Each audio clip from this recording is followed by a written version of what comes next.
group, so I'll call the meeting to order at 6 o'clock. And we'll get going on some administrative work. Does anybody have any additions or changes to the agenda that they'd like to bring up? I do. I'd like to add a Curtis Pond Dam report to the report section. We had our dam safety inspection this morning, and I have an update on that. Great. All good stuff. Excellent. So we'll take that up during reports. And has everybody had the opportunity to look over the draft minutes from April 28th? Yeah. And do we have any questions or dialogue that needs to be had, questions or concerns? It looks pretty. Sorry, Barbara McCandy sent me a comment. See if I can find it now. I think it has something to do with Old West Church being labeled improperly.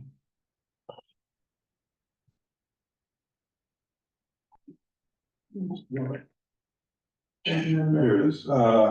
Meeting minutes, page 2, paragraph on cemetery commission refers to OS Church, should be Old West Church. So we'll make that change. Good catch, Barbara. With that change, I'd move to approve the April 28th minutes. Thank you, Jamie. Second. All in favor? Aye. Thank you very much. Board orders, not many of them in there. There are a couple of big ones. Yeah. One big one. One big one.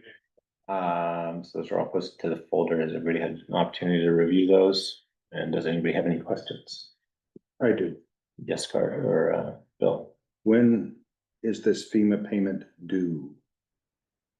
Obviously, we're approving it. When I you plan to send it back right away. Okay, I received it before the last meeting, so it's been over 2 weeks. okay.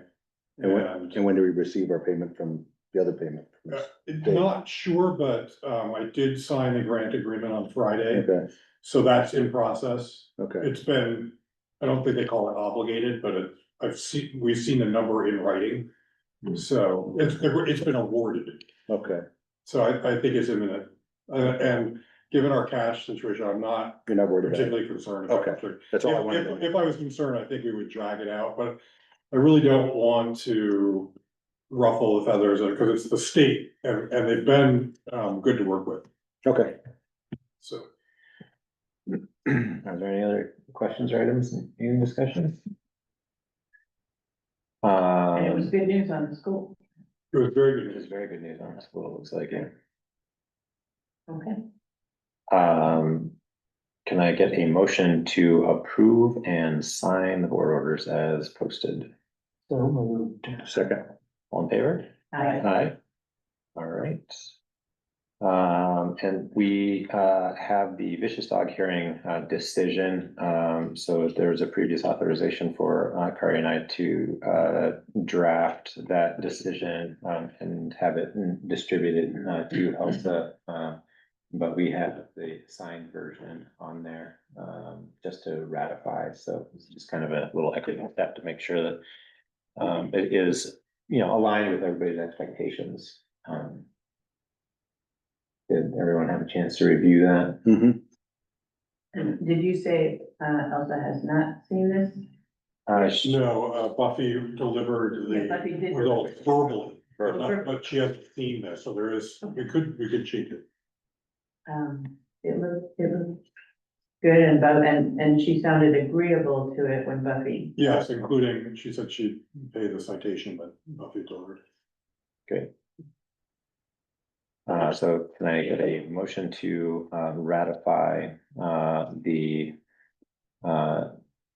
hearing decision as posted to the shareholders?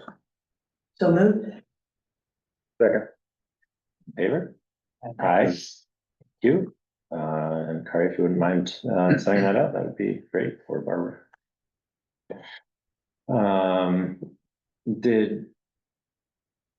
There was a request to have Buffy go and do a site inspection. has she completed that yet? Do you know? I don't think so, but Okay. I will follow up on. Um.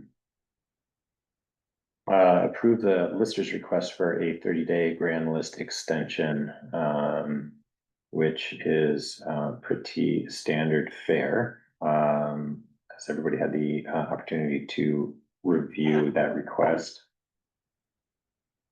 We were done last year, Yeah, and they still lodged, lodging is the one that's finalized, that was done on time Okay.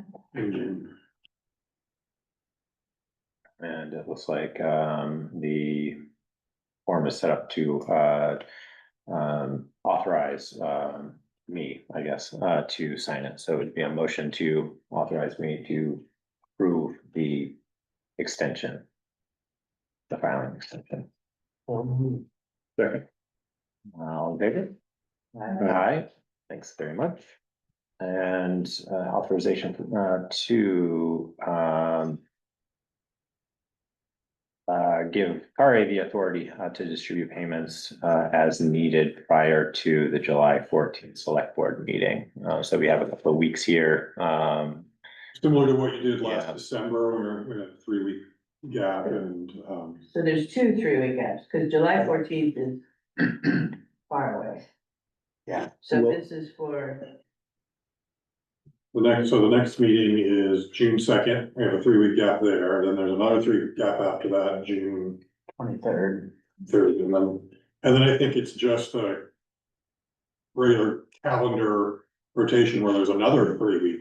I see, Right, Hmm. so it's 3 in a row. so 3 in a row. Will we get at least the board orders? You get them, yeah, Okay, absolutely. all right, that's. And I think And I'm- we've like ratified them in the past, Yeah, that, yeah. after the fact. And in fact, some of these, like payroll, you're ratifying after the fact. You know, that's part of the policy, but, and I would try to minimize it, but there are certain deadlines I don't wanna miss, like credit card, for example, or there's a couple of vendors that are very touchy about their deadlines.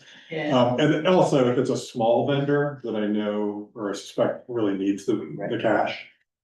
But anyway, that's the request.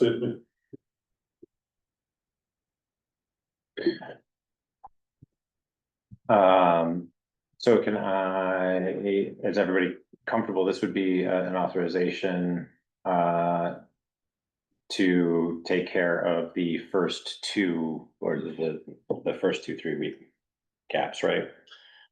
It's up to you. If you wanted to extend it to July 14th, I didn't even notice that there was a third 3-week gap. I mean, I think it'd probably be appropriate just to take that one up, you know. That's fine. as a- Yeah, see how it's going. Yeah. Right. So can I get a motion to authorize the town administrator to distribute payments as needed prior to the July 14th select board meeting, subject to ratification by the select. subject to ratification? That's 3. So That's the, July 14th is the third one. oh, I see, okay. June 24th would be the second. I thought we were in June, but June 23rd. Yeah, 23rd.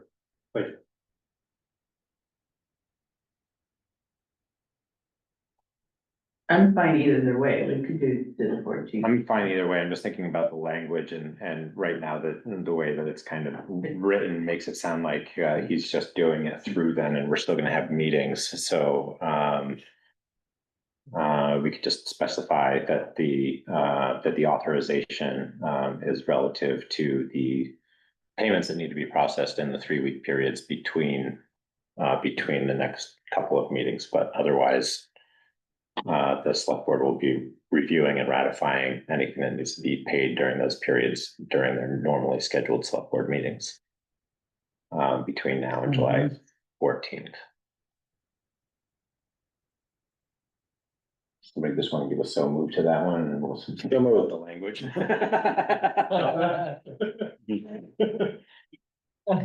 that sooner? He's a mind reader. right. Very good. All in favor? All right, Aye. Thanks.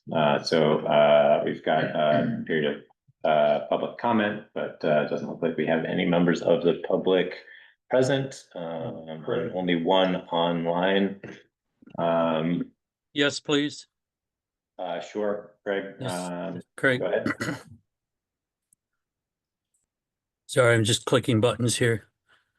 A couple things. One, I'm wondering if there's a policy and what it is regarding ATV use traffic on the public roads. I've had a group several times, once or twice a Yeah. week, roaring past my place, and I don't know what's the deal, I guess is what I'm asking. I heard a similar complaint this evening. from somebody else. Yeah, I've heard I've- several. I've also. Well, they've one gone- just went by, actually, Yeah. a single one. I've been I mean, noticing. I guess a I- pretty yeah, go consistent ahead. group myself down Robinson Heading out to Cemetery. Woodbury Mountain. Yeah. Yeah, I assume. And I think the ones I see are maybe not ATVs, they're side by sides. or Same thing. that Yeah, same yeah, type They're of- not registered. Yeah. Yeah. So I don't believe, Craig, that we have a policy, though. I thought that I had come across it. It would be in our traffic ordinance. I think it is. Like, Yes, but it's an Yeah. unregistered vehicle. but it's unregistered, Yeah, so it right? doesn't- You should ask the sheriff about The it. state, the state deals with that. The sheriff is coming tonight, Craig, so we'll ask. him. Right. And I've got a note about that in my little list here. Okay. You know, and so, you know, I'm not gonna go out there and confront them, you know, obviously. Sometimes it's 3 or 4 ATVs in a group, sometimes it's almost dark. And they go back and forth a few times, and yeah, I think they're going up Robinson Cemetery Road, or I can't tell where they go. I thought there was an ordinance in place, but I don't know what it is, so it's a concern. That's all I wanted to say. Aren't And they so, vehicles though? You have to register them with the state, with DMV, and Yeah, your local club as well. But it doesn't matter. They aren't legal for roads unless the town specifies that they're legal. Woodbury does some of that. They have some, yes. The Calais does I'm not. just thinking specifically of like Newport, Derby, Yeah. that whole, where they're opened up all the roads. I didn't know exactly how that went. yeah, I think that, I think the state regulates what, anything that's on the road needs to be registered, and then where I've seen it, I guess, as an approval, it's limited to registered vehicles on certain classes of road. So like 3s and 4s, I guess. But we do not in Calais have a specific ordinance. No, and I would imagine if we wanted to adopt something, it would be for the traffic ordinance. Yeah, Yeah. and usually, Right. yeah, they're not allowed unless the town adopts an ordinance saying they are allowed. Yeah. So we'll cover that with the sheriff and try to get some more clarification on that, Craig. all right, thank you. And I had one other thing. I've noticed just in the past 4 or 5 days that in fact there is new beaver activity on the Kent Hill Road Beaver Dam, which is new. Jamie and I talked about it at the store a few days ago, and I had not seen any activity, which was disappointing because last fall, Kari emailed me and said that John Stafford wanted to cut a notch in the dam before winter. And then it happened. I noticed it. And I contacted Kari back and said, what's going on? Did you not talk to John? And he said, no, I didn't. And one of the reasons to not do that as winter is coming on is because it drops the water level. And that was John's intent, was to drop it because he thinks it makes the road worse, which may be a moot point coming up. But if the water level is too low, it allows predators like coyotes or other predators to invade the lodge and go after the beavers. They're not as protected as if by the water. So anyway, I see new activities. There are some new branches there. I saw yesterday, and I'm really hoping that the select board will stick up to the agreement that they made last year, which was to use the baffle. The baffle is still in place. There's still water going through it. And this leads into a question I was going to ask a little bit later when you get into the grant funded projects. I'm just wondering if you've received any bids on the French mattress project for Kent Hill Road and if there is anything known about timing, et cetera. You know, it's my hope, and Jamie expressed this too, that once the road is all fixed, then hopefully that's going to fix it. And we won't need to worry about dealing with the beaver dam. It's a great thing to have in place. It holds overflow from Curtis Pond. If there's a lot of rain, the level is up right now, of course, because we did have a lot of rain for a few days, all last week, the last month. So I'm just hoping that the select board will follow your agreement to not mess with the dam. Thank you. Thanks, Craig. Well, I think that we'll kind of conclude and close the public comment. So we'll bring up those items again, revisit them a little bit more when it's appropriate as we talk about other things. But thanks, Craig. Yep, thank you. So I'd like to move on. We've got the Sheriff's Department first. We're a little ahead of schedule at this point. So I guess I would propose bumping up to the check-in with emergency management and James and the LIMP plan as well. But we could kind of roll those two things. Everybody comfortable with that? Yes. All right, great. Well, James, it's a fairly new role. You've had a couple meetings, I guess, at this point with the group? I had 2 meetings as the director, and I've been to a little 4 now, I believe. Nice.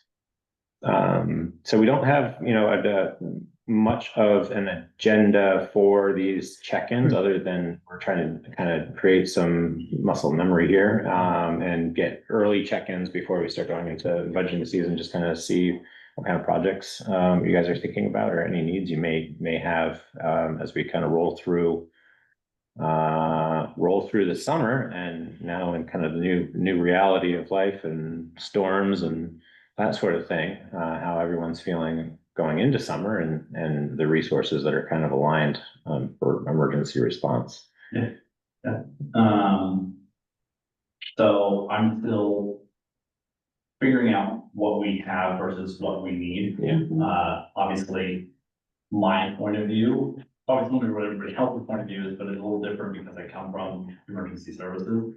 I wish we had a Connex out back that had everything we could possibly need. It's not realistic though.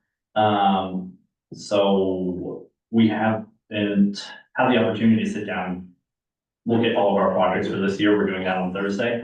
The biggest thing that I have right now are resources that we're going to need for when and if we have to open a shelter. My biggest thing is right now that I'm thinking of is blankets and cots and pillows. We have to open an overnight shelter, understanding that we have a few cots at the East Calais Community Center that the American Red Cross gave up. There's only like 5 or 6 of them, which isn't a lot, and they're only at the East Calais Community Center. So if that's cut off like it was in 23, well, those cots are kind of useless unless you're in East Calais. So one of the big projects that I want to tackle is getting more resources and having them spread out at all of our locations that we have as certified shelters, which is the town hall, Maple Corners Community Center, and then the Cal Elementary School. And then we're going to be talking about having the East Cal Community Center as a town authorized shelter. It would only be a day shelter because the American Red Cross says that it doesn't have the proper resources to be an overnight shelter. Which obviously there's no reason to have the cost there, but it's only going to be a day shelter. So that's really my big plan at the moment, is getting resources squared Hi, away and, what you doing?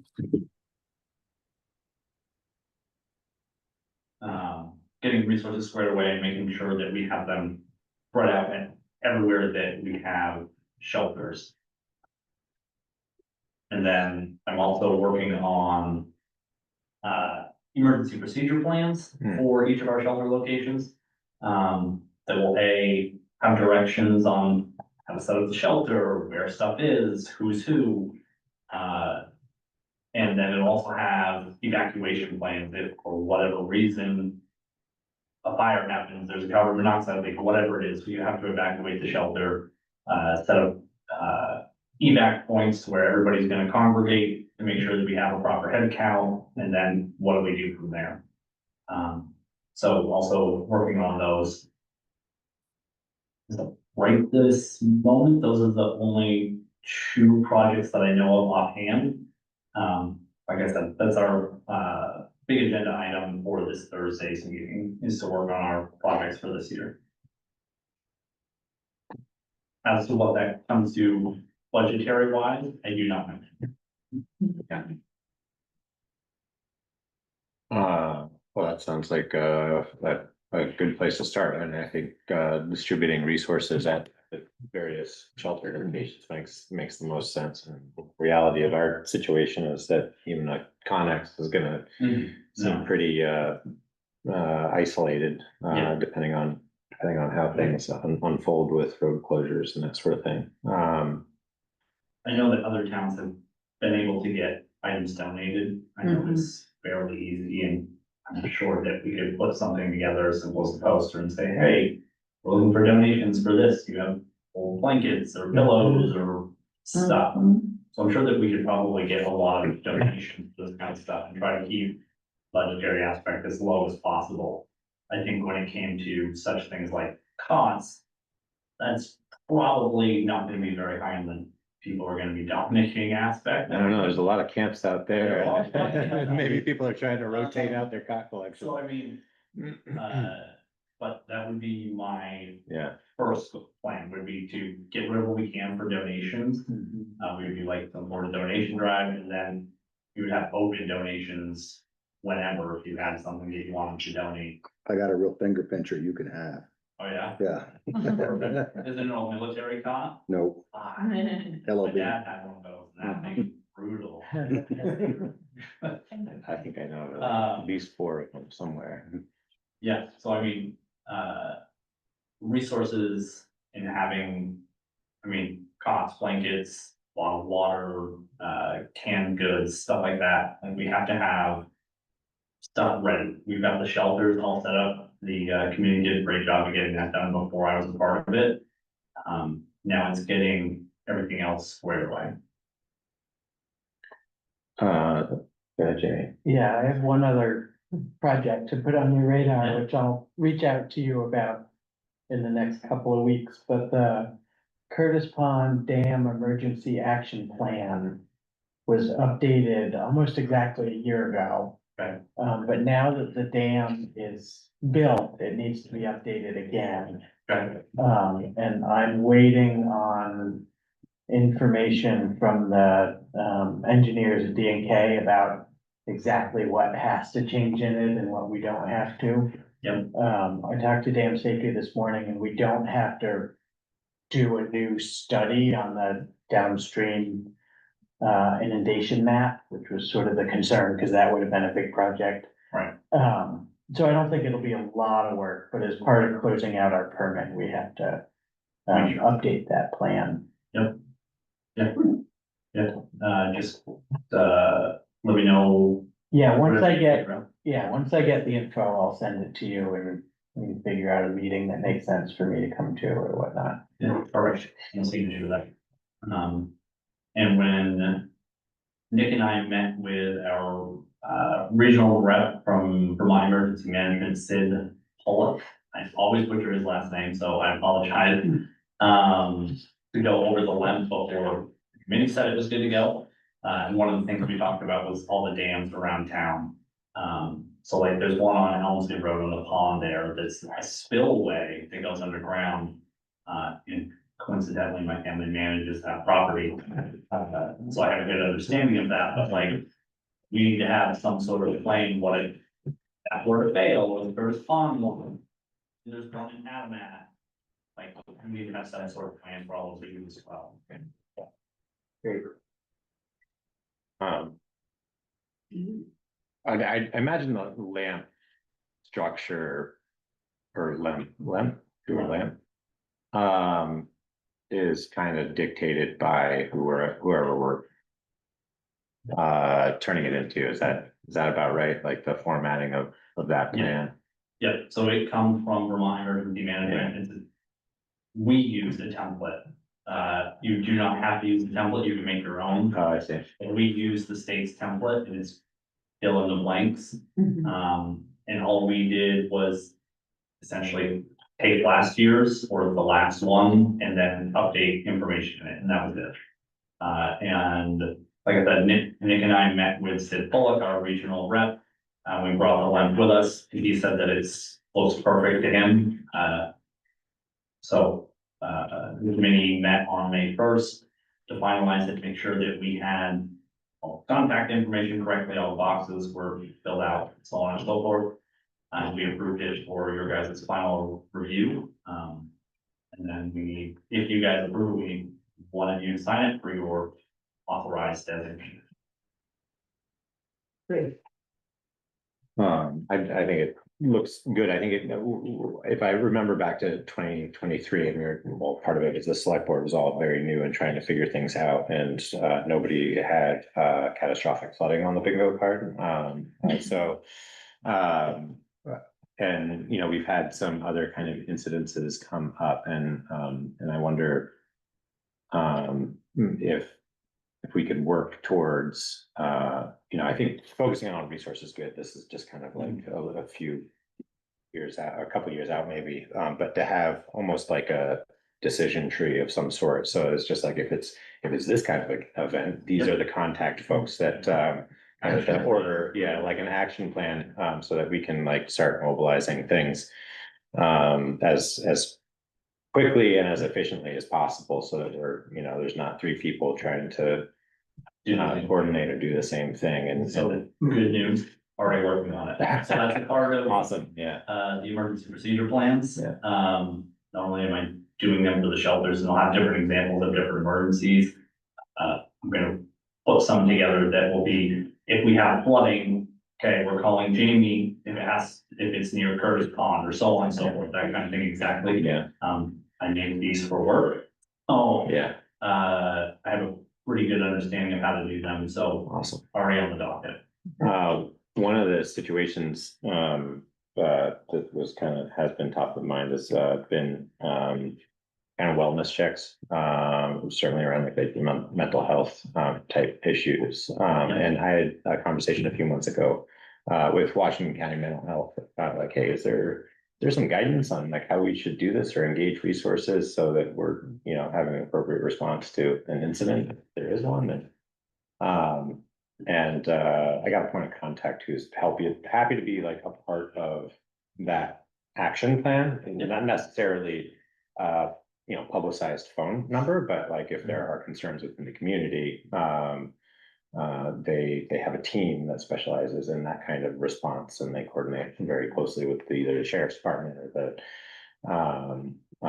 state police. But it's nice if they have the time, they can help facilitate that. So at any point, they also said they'd be willing to come and attend a meeting to have a conversation about it. So happy to turn over that introduction at any point.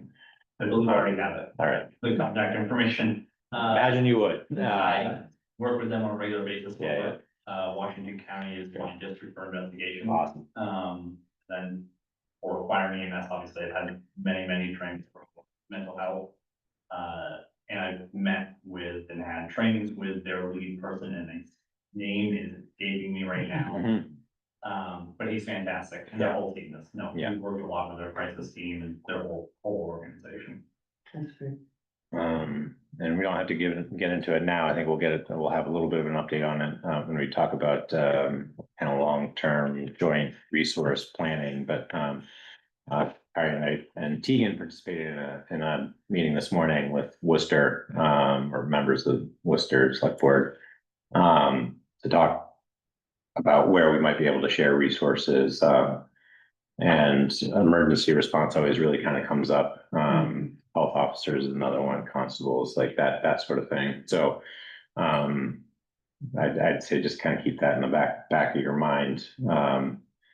It sounds like they're trying to stand up some shelter work, but Right. develop some now, and we don't really know what those kind of arrangements look like, but yeah.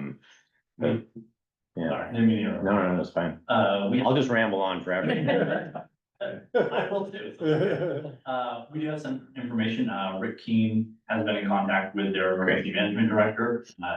It is already on the committee's, plate to reach out to our connected towns. So East Montpelier, Plainfield, Martinville, Worcester, Woodbury, Cabot, and try to work together so we can talk about shared resources, where are your guys' shelters? Because we'll touch, and maybe Worcester Road is where the problem is, and some people can't get to our Calais shelter, they've got to go to Worcester. Well, we should have information on where their shelters are, so on and so forth. Well, and I don't think that Worcester had a resource quite like this. I think maybe Hardwick did, but Sarah Black worked on setting up the road closure map that was integrated into the website, and around the summer. So I imagine she'll still be available to manipulate that, but it will definitely want to make sure that there's a plan for handing over the keys to that. But I'm wondering if like the emergency committee could be something that is more like a regional committee where you have a certain number of members from each community, functions very similarly. But those individuals end up being conduit to. We have our regional. Yeah. We have a Okay. meeting. If you want. These are all fantastic thoughts. Yeah. They exist, yes. We, Vermont Emergency Management, Okay. works with the whole state, and there are regional committees throughout the whole state. While this will be the first one that I've attended, I have a lot of contacts at Vermont Emergency Management. And it seems like they're mostly informational meetings. But the point of it, in my opinion, was not only be the knowledge that you get from it, but network. So you can get names and information, and what are you guys doing? Oh, maybe that's a good idea. Maybe we should integrate that, or you can tweak that and work for us, so on and so forth. Or pooling resources Yeah. for a budget. If I think if we're, that's been kind of the focus of these initial conversations, is like, okay, well, if we're standing up these individual line items in each of our budgets, and this one isn't a particularly heavy one necessarily, but I think it would be interesting to kind of just formalize some sort of pool of resources that are split between the communities. And then when there are maps, make sure that those maps are on each of the individual websites for the communities that are served by that group. I completely agree, and like, Yeah, big picture, my opinion would be that, my goal would be that the emergency management committee, or the director specifically, however you want to look at it, has a finger in a lot more aspects of town government than just the committee, because we could help work on resources for the road crew and set up connections. Okay, maybe Woodbury can work with Calais to fix some roads when there's been washouts in Calais, but not Woodbury, or so on and so forth. Well, it might not be to the level where we're opening a shelter. My personal opinion is that's still applicable to the emergency management. So, I mean, that's big picture more down the road once we get set up a little more, but no, I think integrating as much as possible in a bunch of different ways is super helpful, especially in small towns. yeah. Well, thanks, James. So we have an adoption of the 11th form. And we also, it looked like there was another item in there for our policy on the reserve fund. That's it. That's not right. Oh, it's not, it was an emergency.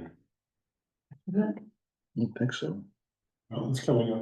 Oh, Just quickly, James, Yeah. are you, is someone from the emergency committee gonna be going to the meeting on Wednesday, the? I will be there. Winter school?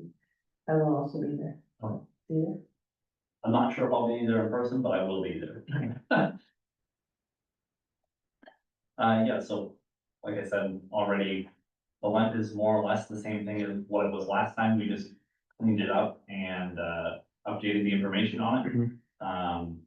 And then we need approval from you guys get the final say on it, and then somebody to sign the, municipal agreement, you get the name exactly right. Get it up and form. Yeah, the municipal adoption form, thank you, is Yeah, what right. actually gets signed. All right, well, I think we could probably do those in one motion, so that'd be a motion to approve the completed LEMP form. And to approve the And- completed LEMP form. And authorize me to sign the municipal agreement. Could we make that one motion? Sure, and authorize you to sign the appropriate document. Second. All in favor? Aye. Aye. Great. Well, thanks, James. Yeah. Appreciate it. And Sheriff's Department is here. So we kind of shuffled things around a little bit. But if you fellows are ready, we dive into your segment. Kind of a light crew today, so Yeah. trying to enjoy it. So it turned into a typical Monday with Wow. too many people having to go too many directions at the same time. Mhm. So we were a little concerned we wouldn't make it, but not quite late at close. We're We're here. right on time. So, you know, I think that kind of same same kind of intro goes for you guys. We're trying to get into kind of the habit of doing earlier check-ins as opposed to just kind of the usual budgeting check-ins, just so that we can just coordinate on things a little bit better and have more casual conversations about stuff. Thank you for sending in the report that you guys prepared. That is super informative. And then I'm sure you know at this point, but we also approved an increase to our budget for the next fiscal year. It was included in the budget that was approved by the voters this year. Largely to kind of keep on this rhythm of trying to bump up traffic violation enforcement and see if we can't calm some speedy drivers with an increased budget. Based on my statistics. So Yeah, their speed. they are present in the report. So if you'd like to, well, so we also have a new recording secretary, so if you wouldn't mind introducing yourselves. I think I looked them up. Let me see if I nailed it correctly. I have Sheriff Mark Poland. Correct. And I have State Transport Deputy Brett Meyer. Nailed it. Better known as captain or chief deputy. Okay. Whichever you want, but. So we can dive into the reports if you want to get into any of those details. I mean, they're pretty self-explanatory. We'll start with just a real high level. Sure. Brett runs the patrol division, so this is really his presentation. I'll just give you a little overview of what's going on with the sheriff's office first. Great. So the new contract, you guys should have received it probably last week. We mailed those out. Has it been received yet? No, I haven't seen it. It's a snail in, so. Okay, with that being said, it's on its way then. Alright. So with the cost increases, you are all facing the same issues we are. What's driving everything is the cost of equipment. Police equipment's always been very expensive and it isn't only getting more so. What the tariffs are gonna do to it, we have no idea. A lot of it is built in the United States based on all the grant requirements, so we don't know what's coming. We did try to keep our increase this year to the minimum, which was at 10%, and most of that was driven by the cost of the cruiser and the cost of healthcare. Healthcare is 20-something% this year, I don't remember off the top of my head. Ouchie. So with that being said, we tried to lessen the impact as much as we possibly could.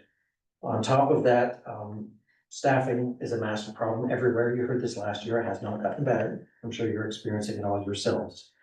Just for an example, this is public record, Montpelier PD is starting zero experience day one at $37 and change an hour for a new officer. We can't compete with that without making our rates a whole lot higher than they are. So we are increasing salaries to try to keep people, because if we don't, we're not gonna have them. So we're balancing as best we can in the circumstances.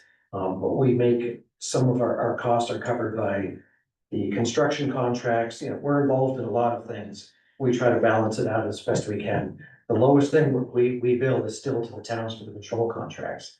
We couldn't keep it where it was years ago for obvious reasons, but we were trying to help out the towns as best we could, rob Peter a little bit on this contract and pay Paul and level things out. So long-term, we're gonna continue this unless something else dramatically changes. It's finding that sweet spot, what works for all of you, what works for our finances and everything that's going on in the world. So it's an interesting time for sure. So with that being said, Brett. Obviously, I did send out the reports last week and I did include, on the eastbound area, the county road. Yeah. Statistics, just to show you what the speeds are on county road coming into your area as well as coming out of your area. I know there's been different residents that I've talked to over the years that have strong interest in the 50-mile-an-hour zone in Calais, switching to a 40-mile-an-hour zone.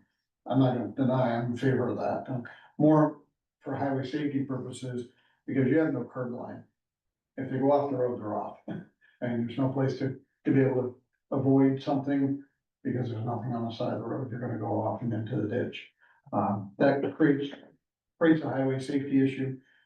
Your crashes, if somebody's doing 50 miles an hour versus doing 40 miles an hour, are gonna be much more severe. So like I said, I'm in favor of it. It just shows some of the speeds of what we're seeing.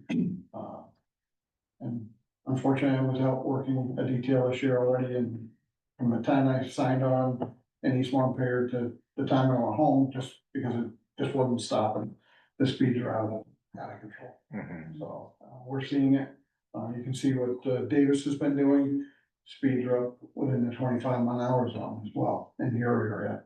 So it's what we're seeing. Part of that, I would have to say, is we're generally a shift a week or shift every other week. So they're not seeing us all the time. So people are taking a gamble. It's no different than what you see out on the interstate when you see a trooper. So speeds are up out there. Speeds are up, I should say, everywhere. We're seeing what we call SL3s, which is 21 or more miles to exceed the speed limit in all the contract towns.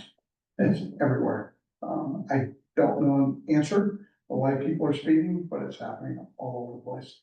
And I don't know if that's just lack of attention overall, or is ever since COVID, this has been, people are going, and you're not gonna stop them. The speeds are out of control, and like I said, it's proven by what we have in the reports. I don't know how much the increase was, so I wasn't. I haven't seen it either. Didn't see it, okay. So I don't know what the increase is. I can kind of work up some numbers once we see the increase, I'll Yeah. have an idea. As you already know, in the dead of winter, am I gonna schedule somebody out here? Probably not. And so I wanna be able to use that time during the time that we have the most problems. And generally, that is gonna be, we're headed there now. We're there, I should say. And What determines a ticket between 11 and 20 and not giving a ticket between 11 and 20 over? So I see some citations and some not in that spread. That's a really good question. we leave it to officer's discretion as far as Okay. whether they're issuing or not issuing. Mhm, Some of that will determine on where is it happening. mhm. If it's out in a wide open area and somebody's doing a certain amount over versus being in a congested area, that's gonna be a whole lot different term on Okay. whether or not they're issuing. Totality of the circumstances is the legal term. Mhm. Their age, their speed, their location, the vehicle. Yeah, there's ongoing dialogue about the the changing of the speed limits and I think we had some pretty good, like, meaningful conversation around it. And we've been working through traffic studies and trying to make, you know, a good decision on like where that should land and what the impact is to the community and residents and desires of the residents, and trying to balance all of that. One thing to look at in regards to this is, if you're bringing the people from Montpelier into East Montpelier at 40, keeping them at 40, then when they're coming into the 25, they may be coming into the 40 area, but they're not 50 dropping into 40 for a very short period of time, and then into 25, Yeah. which it's then the perception it's 40 for the entire length until it gets to 25. I strongly, if it's something, a direction you're going, I'd strongly suggest, once it comes to 25, I would look at double, what we call double, which is putting 25 on both sides of the road. Whether or not you put the flags up on them or not, that's up to you, but that's gonna alert at that point in time that it's then 25. Like I said, some people are slowing down, you can see it, lots are not. So one thing that's coming, just so you're aware, we were discussing it today, is through a grant program, we're getting a variable message signboard, which includes speed monitoring and recording. So once that comes, we're gonna have to figure out how we're gonna best use it with all the contract towns and where and when and how, but it's gonna be one more way to generate data for all of you guys everywhere in the hotspots. So we're looking forward to getting it. Will we move it around different locations? Yes, yes. It's what you've seen before, the Contrary. with the big message board. We've already bought a bunch of those. Can't we sell you one? We'll sell you one of ours. Well, I mean, that was largely the reasoning, I think, behind that. But it was, we invested in those and they are semi-mobile, some of them at least. And the idea is to move them around so that we can kind of do our own internal traffic studies and then feed you with the information that you need to make sure that your time is most efficiently used. Everything is data driven. Yeah. So then speaking of that, on the Lightning Ridge situation, were we going to ask for more patrols on Lightning Ridge after we changed the speed limit there? I thought we had discussed that. I don't know if there's been a request or not. I don't know if we've downloaded any data recently for that, Mm-hmm. because it would tell us, you know, how we're doing. Yeah, we could do that. I have not made a request. So. I mean, I have it, but it's been a while. Yeah, So when we so do that, I think before we roll over into the next fiscal year, we should take a look at that data, and then when we start looking at how to schedule, it'd be interesting to see, we have a traffic study for traffic patterns prior to making the speed change, and then we have the two signs that on Lightning Ridge that have been theoretically recording since the speed change, so we could see if there was much of an impact. It was a decrease in 5 miles an hour, so I don't know that it'll have much of an impact on the average speed, but yeah, there was a commitment to do That's some more more. that I can get a hold of, that's great. Yeah. Because We would want to share it with you, I assume. it's very common, we asked for you guys to have regional planning commission put out the tapes. Love them, because it gives me the ability to look through and see when's the speed problem happening and how often. How many cars, what direction, et cetera, Exactly. and I use that data a lot. Yeah. Um, Are we collecting the data elsewhere? I mean, if we have the data, we would want to share it with you, I would think. Yeah. I would I haven't say, checked any data recently, and we do have some other additional roads slated for the RPCs. You know, they do a week at a time this summer, but okay. I can certainly share with you what we have.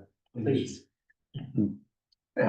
It's for me for scheduling, I don't want to put them out there at 6 o'clock in the morning if the problem's happening at 5 o'clock in the afternoon. Exactly, It makes no sense to you, I'm wasting your money, right. and I want to be able to schedule as problems are occurring. Yeah.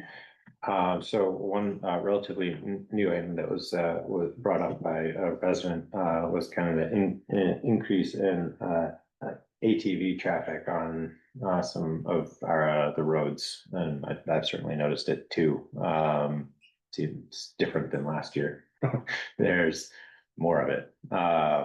And so I haven't noticed that they've been being terribly reckless in the behavior, but it's not really clear. I don't think we have an ordinance that prohibits it or makes an exception for it if the vehicles are registered, so.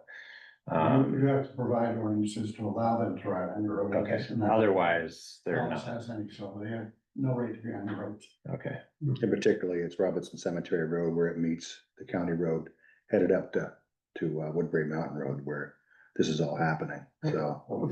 From the reports I've heard, it starts over like Lightning Ridge Road. And comes all the way over. Yeah, that stands through. I mean, I've noticed that the traffic pattern is they're coming from the south up Robinson Cemetery Road, and I'm assuming they're going up to, and that's, it's usually like late afternoon, and then coming back, early evening and after dark, and heading south. So they're coming from the south and returning from the south, and I guess that would stand to reason if they're going past Craig's and then over to Lightning Ridge. I haven't noticed. It's been, I'd say it's like usually Thursday or Friday afternoon, like late afternoons. It's usually around dinner hour. They're heading north up towards, I'm assuming, Woodbury Mountain Road. If you said at Dugar Brook Road, you'd probably find something to do up there.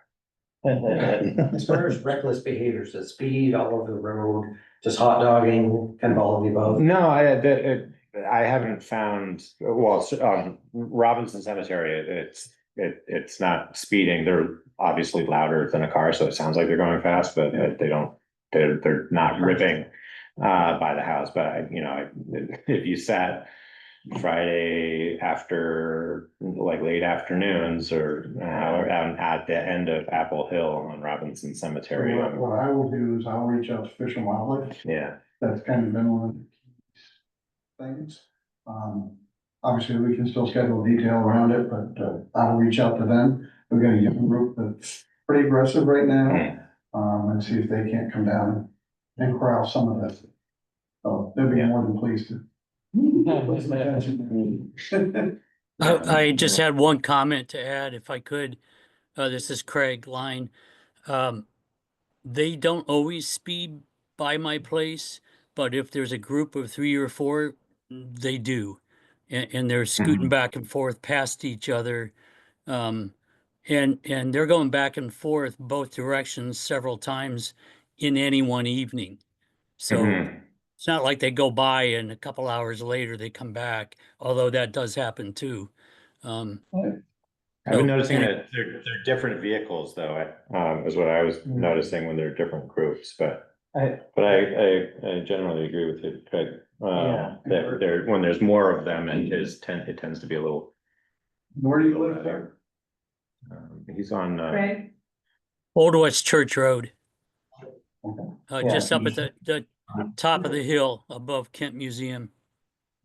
I've seen them as late as 10:30, 11 o'clock at Yeah. night too. I am often driving West County Road home Thursday, Friday, Saturday nights at 10:30 or 11.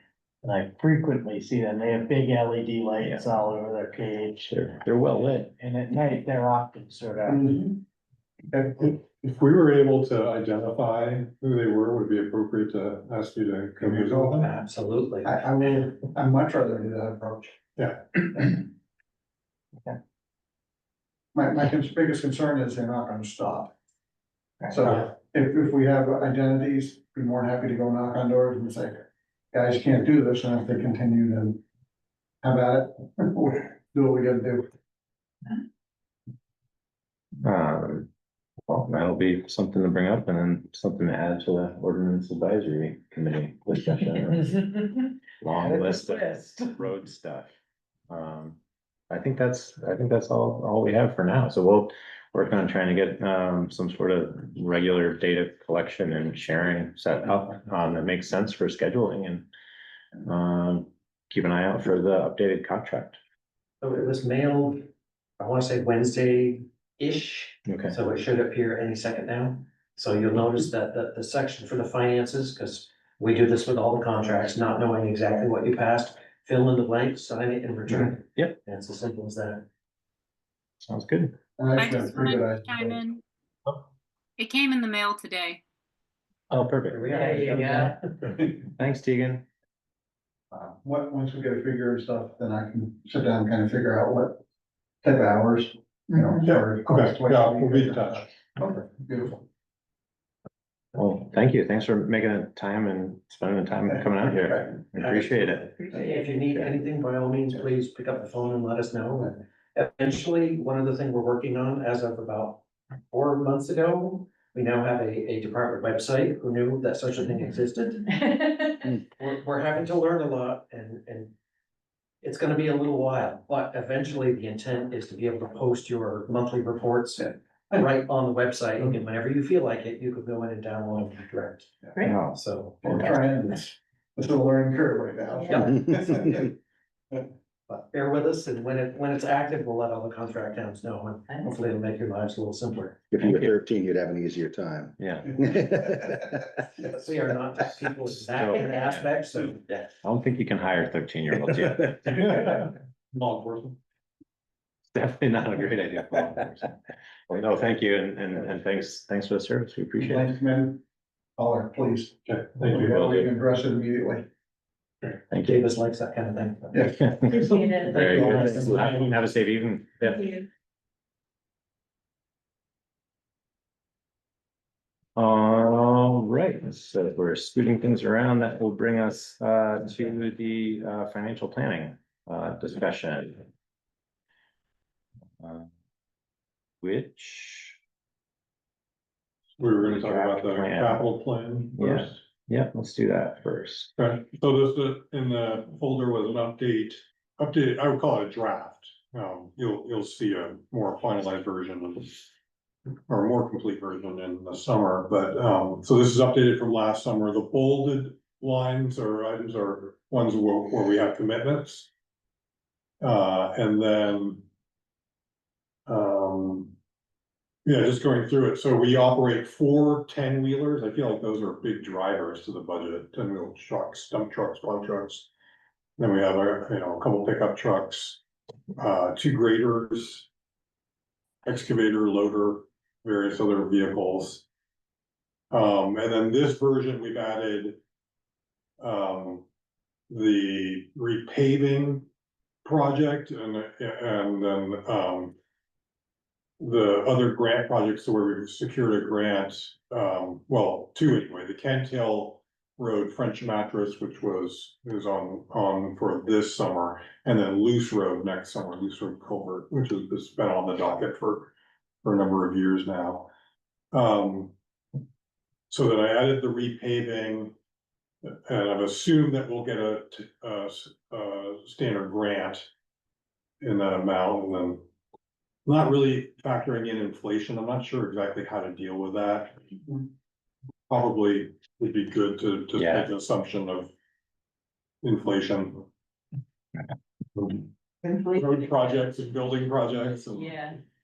I don't know, 4 or 5% is probably. Yeah, I mean, I think, yeah, 4.5% or something like that seems, and we can always, it's not gonna hurt us all that much to keep it inflated, keep the inflated estimate inflated a little bit, so that we're being Any a little more surprises conservative on that, be but. favorable, but, yeah, Except where we have a bonded amount for paying, then it wouldn't affect that. Right. yeah, well, once it's bonded, then I can put it in bold. We have a Right. service schedule, we know exactly what it is. Right. But Okay. for planning for purposes, I Gotcha. think an inflationary factor would be good. Mhm. And Well, I then- mean, the other thing that this maybe is like too far into the weeds, but like there's opportunity costs associated with punting projects, and things getting more expensive all the time. Yeah. So I don't know that you want to muddy the spreadsheet with that, but there could be, I guess, you could project that out as long as it wasn't adding to totals. You can kind of get an estimate as to like what's this project gonna look So like. if the inflation factor on road equipment is more than, culverts or building projects. Yeah. we might prioritize things based on that. Another factor would be risk, right? So Yeah. that's what's coming up now. So we're adding things like, as we learn about them, like the Bliss Pond Road culvert or the Haggett, we're adding these things and they're ungodly expensive. And we're weighing, you know, can we afford it, but what's the risk factor of not addressing it sooner than later? So, that's hard to,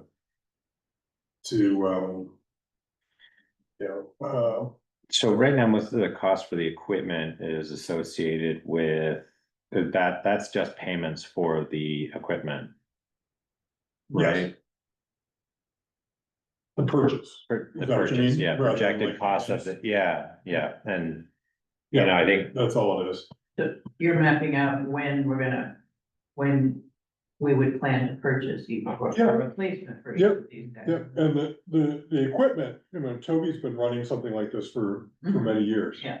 Yeah, and he did it for the fire department as well. It's, you have an inventory of what, you know, what your needs are, and then you assign a life cycle to it, and then you know the cost based on your most recent purchase, but then that's where an inflationary factor would be useful. And then we have sort of non-highway, all we have in there right now is the dam and the East Montpelier Fire Department, the station and their truck. it makes sense to be tracking, estimated, like a estimated like value of any of the pieces of equipment, even if that's You- something that's You updated every mean as year. of today, Yeah, like depreciated value? depreciated value, yeah, at How- a how would point you in use time, it? selling pieces of If equipment. we're gonna sell it? Yeah, and I, you know, I wonder if at some point we evaluate what the cost is for larger trucks versus smaller trucks, having a more diverse makeup of the different types of trucks. Yeah. What the maintenance costs are, a 10-wheeler versus a 6-wheeler, but still substantial enough to do some of the work.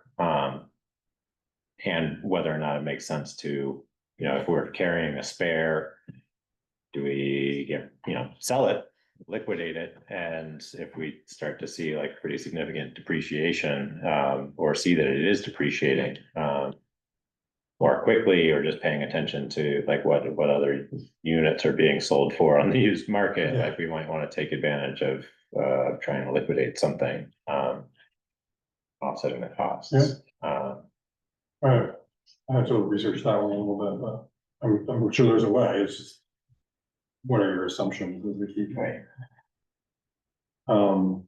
One thing that's not in here that could be is allocations to reserve funds. So like if we put money towards, like, say, this building in the reserve fund for this book, that's for capital purposes.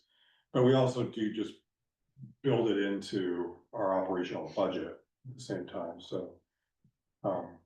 Right, or maybe some of the big tickets associated with other buildings, like if we, know that. If you need a new Town roof hall or roof, something. Yeah, exactly. roof or, because the heating systems are pretty, Painting. yeah, Or- exactly. Or having, you know, there's the cost associated with going forward with a grant. So, you know, I think it's really helpful now working in some of these bigger projects that we have to choose from. Most of them are going to come with some outlay of resources from the town. And so if we were building a capital reserve fund just for covering our half of, or our portion of those grants, as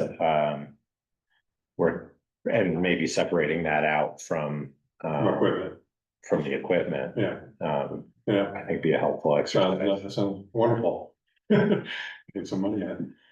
But it does make sense that you can take advantage of grants when they happen. When they happen, You know, yeah, like if you think about the Bliss Pond and the Haggett, it just, all of a sudden. Right. Here. You know, the grant's available. We weren't ready. The Musco Woods, we don't know yet. Or the paving, I mean, I think that Moscow the was- paving was a good example of one that was Yes. just like, it's hard to know what the opportunity is going to be and Right, have a budget that is right sized for Right. those opportunities. But, you know, if we had a reserve fund Yeah. that we knew could get yeah, applied to that's those. a great example, because later tonight, we're gonna be like, scratching our heads like, do we go for it and pay for it out of fund balance, or what do we do? Moscow Woods, we don't know, and the other one, is this culvert here at County Hill Road. Which we have a hearing in 3 weeks and hear more, but that's I see you have You saw my the number memo. on there. $800,000 an outlay. Yeah. It's bananas. Yeah, the Monorail. question is, how many more of these are there? Right. You know, and some of this has to do with the new normal. Right. When we were talking about this recently, it's culverts and structures like that are being sized, not just for all the water that's coming through, but all the debris that comes with it when you have these super violent storms. I think that's a new paradigm that we definitely weren't sizing for previously.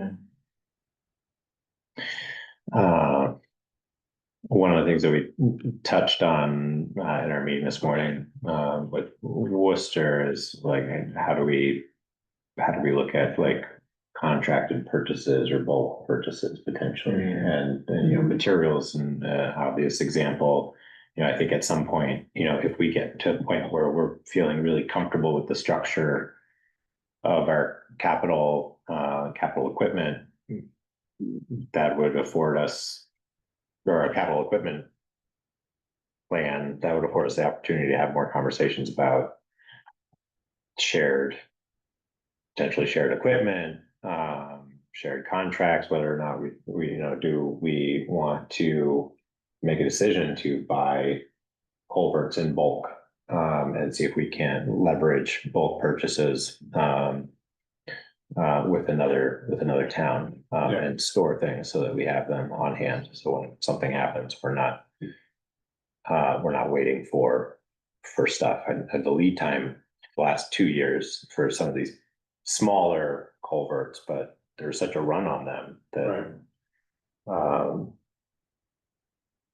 that it might be nice to add some inventory of something like that into this plan, I wonder. Yeah, they, As opposed to just having a line item in the budget. and one equipment thing that came up, small, but, we just bought a new mower. They don't own one, they rent one.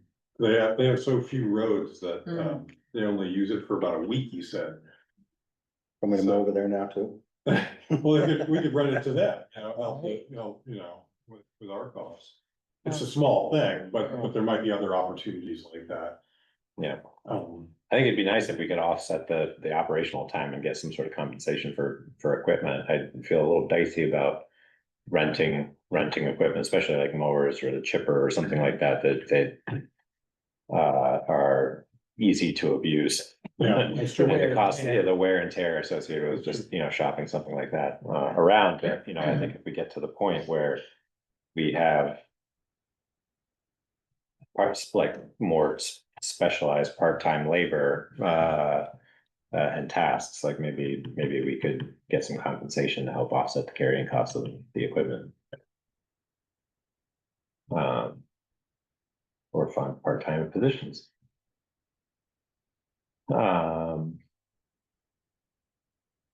Well, thank you. Sure. I know that we need to make any.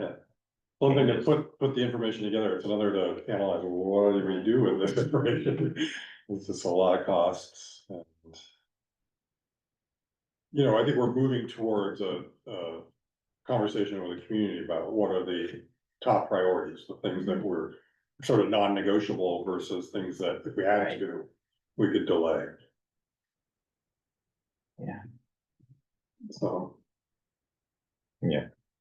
So the other part of this conversation was next steps. And so Jordan summarized a little bit. We met with John Kading this morning, who's the select board chair in Worcester. they're very open. He was very open to collaborations. The two big categories were road and administrative. And road, Jordan laid out some of them. There might be equipment, there might be some bulk purchasing of materials.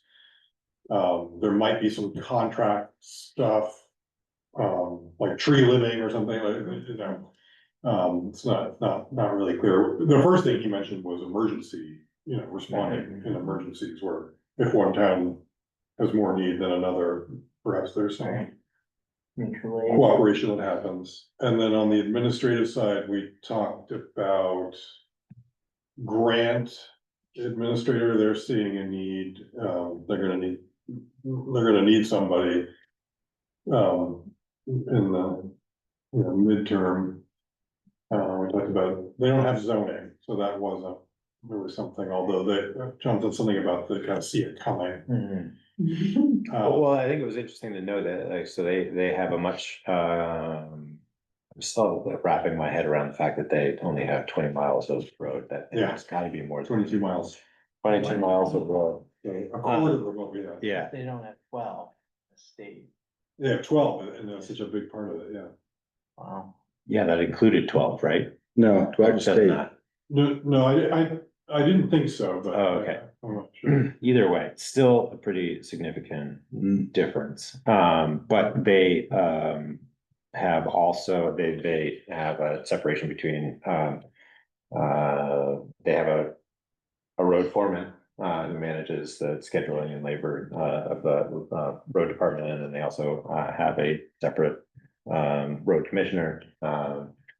So it's interesting to see that those weren't shared by the same person, and that kind of led into more of a conversation about trying to merge the grant administrator and potential road commissioner roles between the two communities, or at least we'd have to look to see what the burden of work is, and what would make sense for allocating time. But we do have some next steps there, and I was surprised to hear that they don't already have a lot of consolidation there and have such a need for grant administration. Yeah, it was interesting. So I think we're at least aligned on structuring the role, which is helpful. So I think that gives us a pretty helpful first step in having a conversation about whether or not we want to refine the idea of going to market and hiring somebody who would be covering both towns. Yeah. Another alignment was listers. Yeah. They have 3, I think, that are all at retirement, the point of retirement, so they're definitely thinking about a professional assessment like that. And then we talked about health officer, constable. Yeah. And They don't have one now, it looks like. they have a constable, and they have a Health officer. health officer. It sounds like John is serving as the health officer for them. And he did think that it wouldn't take much consideration to look at sharing health officer position, which was promising, because we're looking at needing to fill that position for ourselves. Yeah. So in general, the tone for collaboration was there. I mean, it was a very willing and open conversation. So that was good. We do have some next steps, or at least things that they're going to continue to pull some more information together on, and then we'll set up another meeting to kind of go through things a little more closely and see where there are opportunities. I guess the other next step would be to decide who we might also want to reach out to. I think that like probably Woodbury would be a natural next step. Yeah, I definitely see more opportunity potentially for collaboration on roads with Woodbury and East Montpelier, just because of the geography of this place. Mm-hmm. But Woodbury, yeah, it makes a lot of sense. And they're so small, I mean, you'd quickly be pretty open to it. So should we go ahead and set up something similar with Woodbury? Small group? Are we concerned about the dynamic with the road crews? I'd be a little concerned about that. Well, because This number is so open. yeah, I don't know. I'm just gonna, yeah, I don't know how far we're gonna be able to pull on certain threads, and we're Yeah. focusing on trying to find ways to collaborate on roads. It could get sticky, politically, I guess, Yeah. but Yeah, none of this is easy, yeah, but just take the temperature, really. yeah. See what ideas, I mean, I definitely felt like, I understand the terrain of what's possible a little bit better after Yeah. that conversation today. Yeah. The other one is, so we'll go ahead and work on Woodbury. Jordan, you wanna continue or? Yeah. Yeah. That'd be great. The other one is the Regional Planning Commission, so the executive director, Christian, is willing to meet with the whole select board or a smaller group, just let me know your preference. Does anybody have a preference? I don't feel like the agendas are terribly stacked, so if they're open to attending a meeting, it'd be nice, I guess, to give the whole select board an opportunity Okay. too, but. So potentially. Yeah. Next meeting or the one after that? Yeah. Okay, great. I broke my computer. All right, we'll just keep going.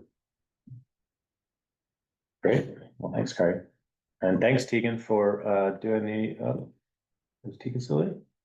I'm here. Might be. Yep. Thanks for setting that up and getting that ball rolling. Yeah, happy to do it. I don't know Robin in Woodbury as well, but we do go back and forth sometimes on things. So if you want me to go through her for the next step, I'm happy to do that. Sure, Good. that'd be great. Thanks, Tegan. So do you want to roll into the grant funded projects conversation? Yeah, so I didn't end up having the, I initially planned this one, I was hoping we'd have one or both of the grant agreements that you could approve, we don't have either. But the county road repaving, we have one bid, we weren't able to get a second bid, we invited Johnson Paving in Barry. And they were initially interested, but they didn't put it for us, so. But Pike put in a bid, that's what you've already seen, and they'd like to put us on their calendar for the year. And they understand we can't, finalize an agreement until we have that grant agreement in place. But still, there'd be some value in signing the agreement, pending reaching a grant agreement with the state. So didn't they give a soft price of 100,000 per mile and just kind of like a ballpark estimation? They did, but now there's a firm price in the folder. Yeah, it's just double. Higher than that significantly. So it's Well, so they were just like, well, the price is the price, and if it's just gonna be a mill and top coat. Or, the 7 year, it was 100,000, 100,000 a mile. And we're like, we're doing a mile and a half. Well, they aren't milling, they're just putting a coat on what we have. Yeah, This is what this is. I think they have to mill. I don't think so. So, I don't know. I have to go back to that original quote, but I remember it being in the ballpark of 40, our portion after the grant. The grant pays 80% up to 200.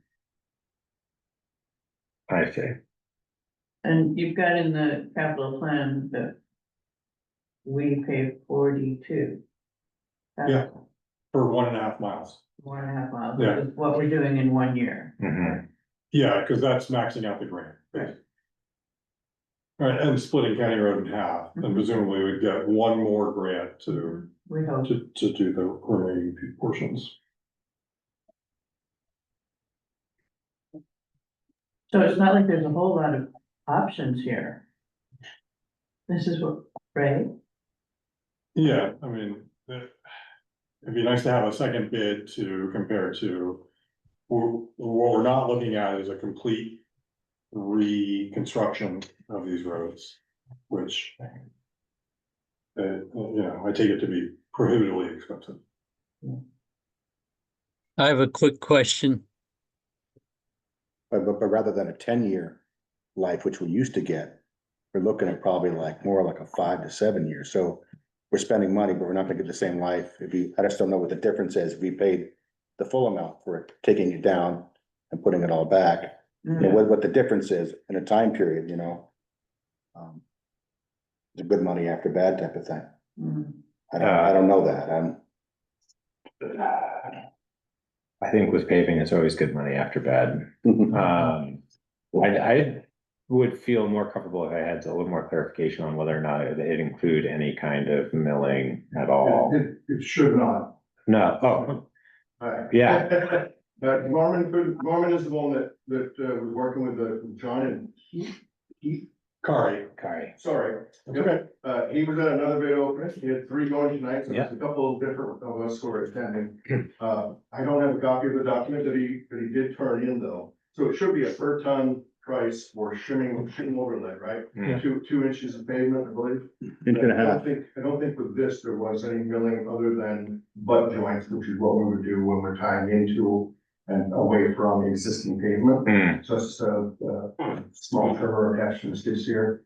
But I think at one point, you're probably remembering something much better, the budget kind of quote, a bigger picture. I think there was more talk about full roadway milling. But that had gone away and the conversation should have pivoted to the shim overlay option on County Road. Which you should have an actual document from him. Yeah, we do. And it's per ton. Yes. Yeah, it's 2,200 and a half per ton. Half-inch leveling course and an 1.5 inch top course is what it says. So, yeah, I guess that what we didn't ever really, this has been a pretty evolving conversation, and we didn't get a sense of like how much more expensive a mill job would be, and whether or not the mill job were I think that was just kind of milling everything off down to the base layer, but not necessarily getting into base work. Down into the ground. Yeah. I don't think the intention was ever to bring it down to the ground. You wouldn't only do that with a mill. You would do that with a reclaiming machine. Yeah, right. So a little nervous with the amount of like road degradation that we've got in some of the areas where on the edge of the road, we literally have pieces of asphalt that are just kind of like breaking away from the base layer, and what would have to be done to kind of shore that up, or to make sure that like that's not just going to continue to happen under this. And whether or not those type of issues get addressed, or do you just pave over it with this approach? I think a lot of what you've probably seen on that end of the road, I did the drive-through with Norman and Yeah. John. Is John Norman? Yeah. Yes. Yeah. So one side of your road is significantly more shaded than the other. And Norman's been at this for 50 years for us. I've only been here for 20, and I know John did a lot of paving in Pennsylvania, but they were both in agreement, which was a good education for me as well. But that shaded side of the road, you're going to continue to see that sort of thing play out over time. In a heavily wooded, shaded area. So it was a good education for me as well. And the shim overlay type work, especially for the county road, it's probably gonna be good for, I think you even mentioned it's a 5-7 year window. Yeah. Whereas the milling thing with that amount of traffic that's out there, it probably would be about 10 years. But you're gonna pay something in the neighborhood of probably $4 per square yard for milling. So you add that onto the length of your width times the length. It's a pricey way to buy an extra 3 years. Okay.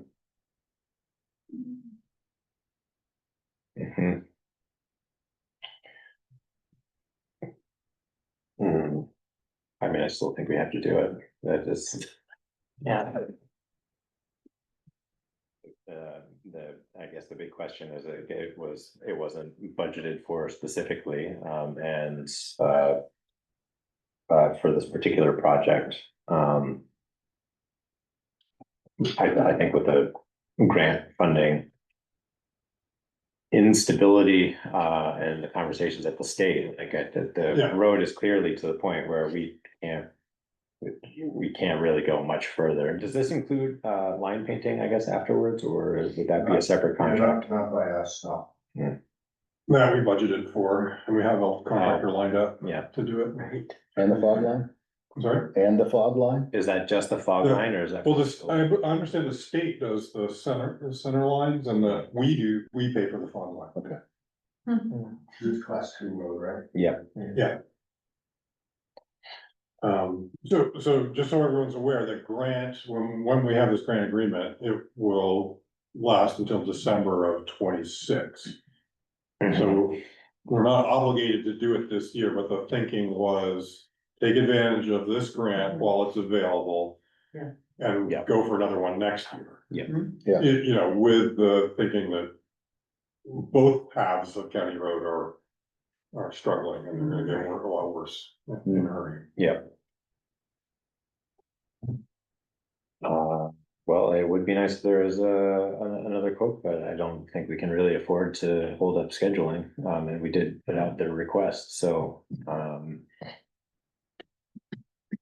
I would be comfortable entertaining a motion to approve the quote and schedule the work as quoted. Pending the receipt of the grant. Yeah, I think that's important. Yeah. Sorry, just Like I said, again, I had a quick question. Oh, It- sorry, yeah, go ahead. No, it's okay. No, I understand. You're in the thick of it.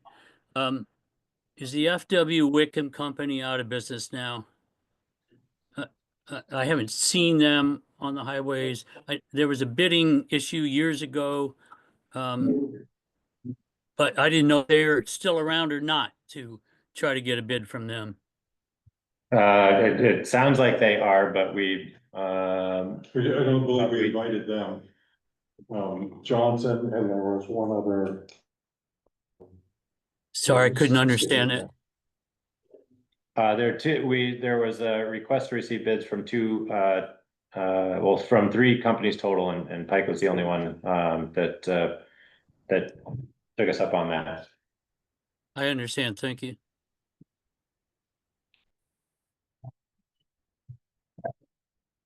Did you want to talk about the budget? Yes. Where we this, should. where the fund balance and where this might come Yep. from? Yep. So, Essentially. so, you know, we're looking at a fairly healthy fund balance to begin with. You know, my new projection was partly why the ed tax news was so good, was we saw this $85,000 Right, savings. right. And actually we treated it as revenue. So, and that was unexpected. So that, increased, you know, our fund balance as of today is around $500,000, which is healthy. Of course, we know with flooding, it's important to have cash in the bank, and we're gonna be talking about fund balance policy, what is an appropriate amount to have in reserve.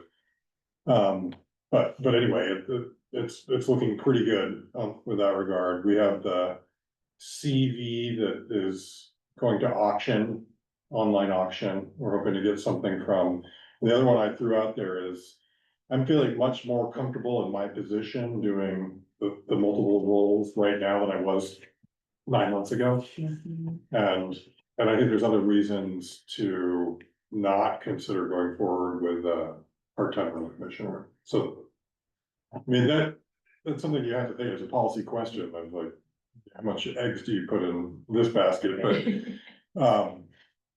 that's a solid option, and it's $36,000 that we budgeted for that. In the FY 26 budget, yeah. Which is where this would happen. Yeah. They wouldn't start until after July 1st. Yeah.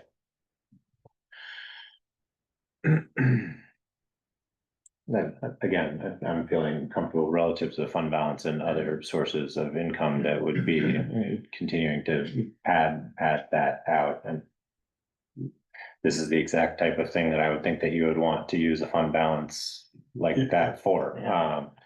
There's the risk, I guess, that that there's no more FEMA and we have to come out of pocket for whatever happens this summer. July 10th, yeah.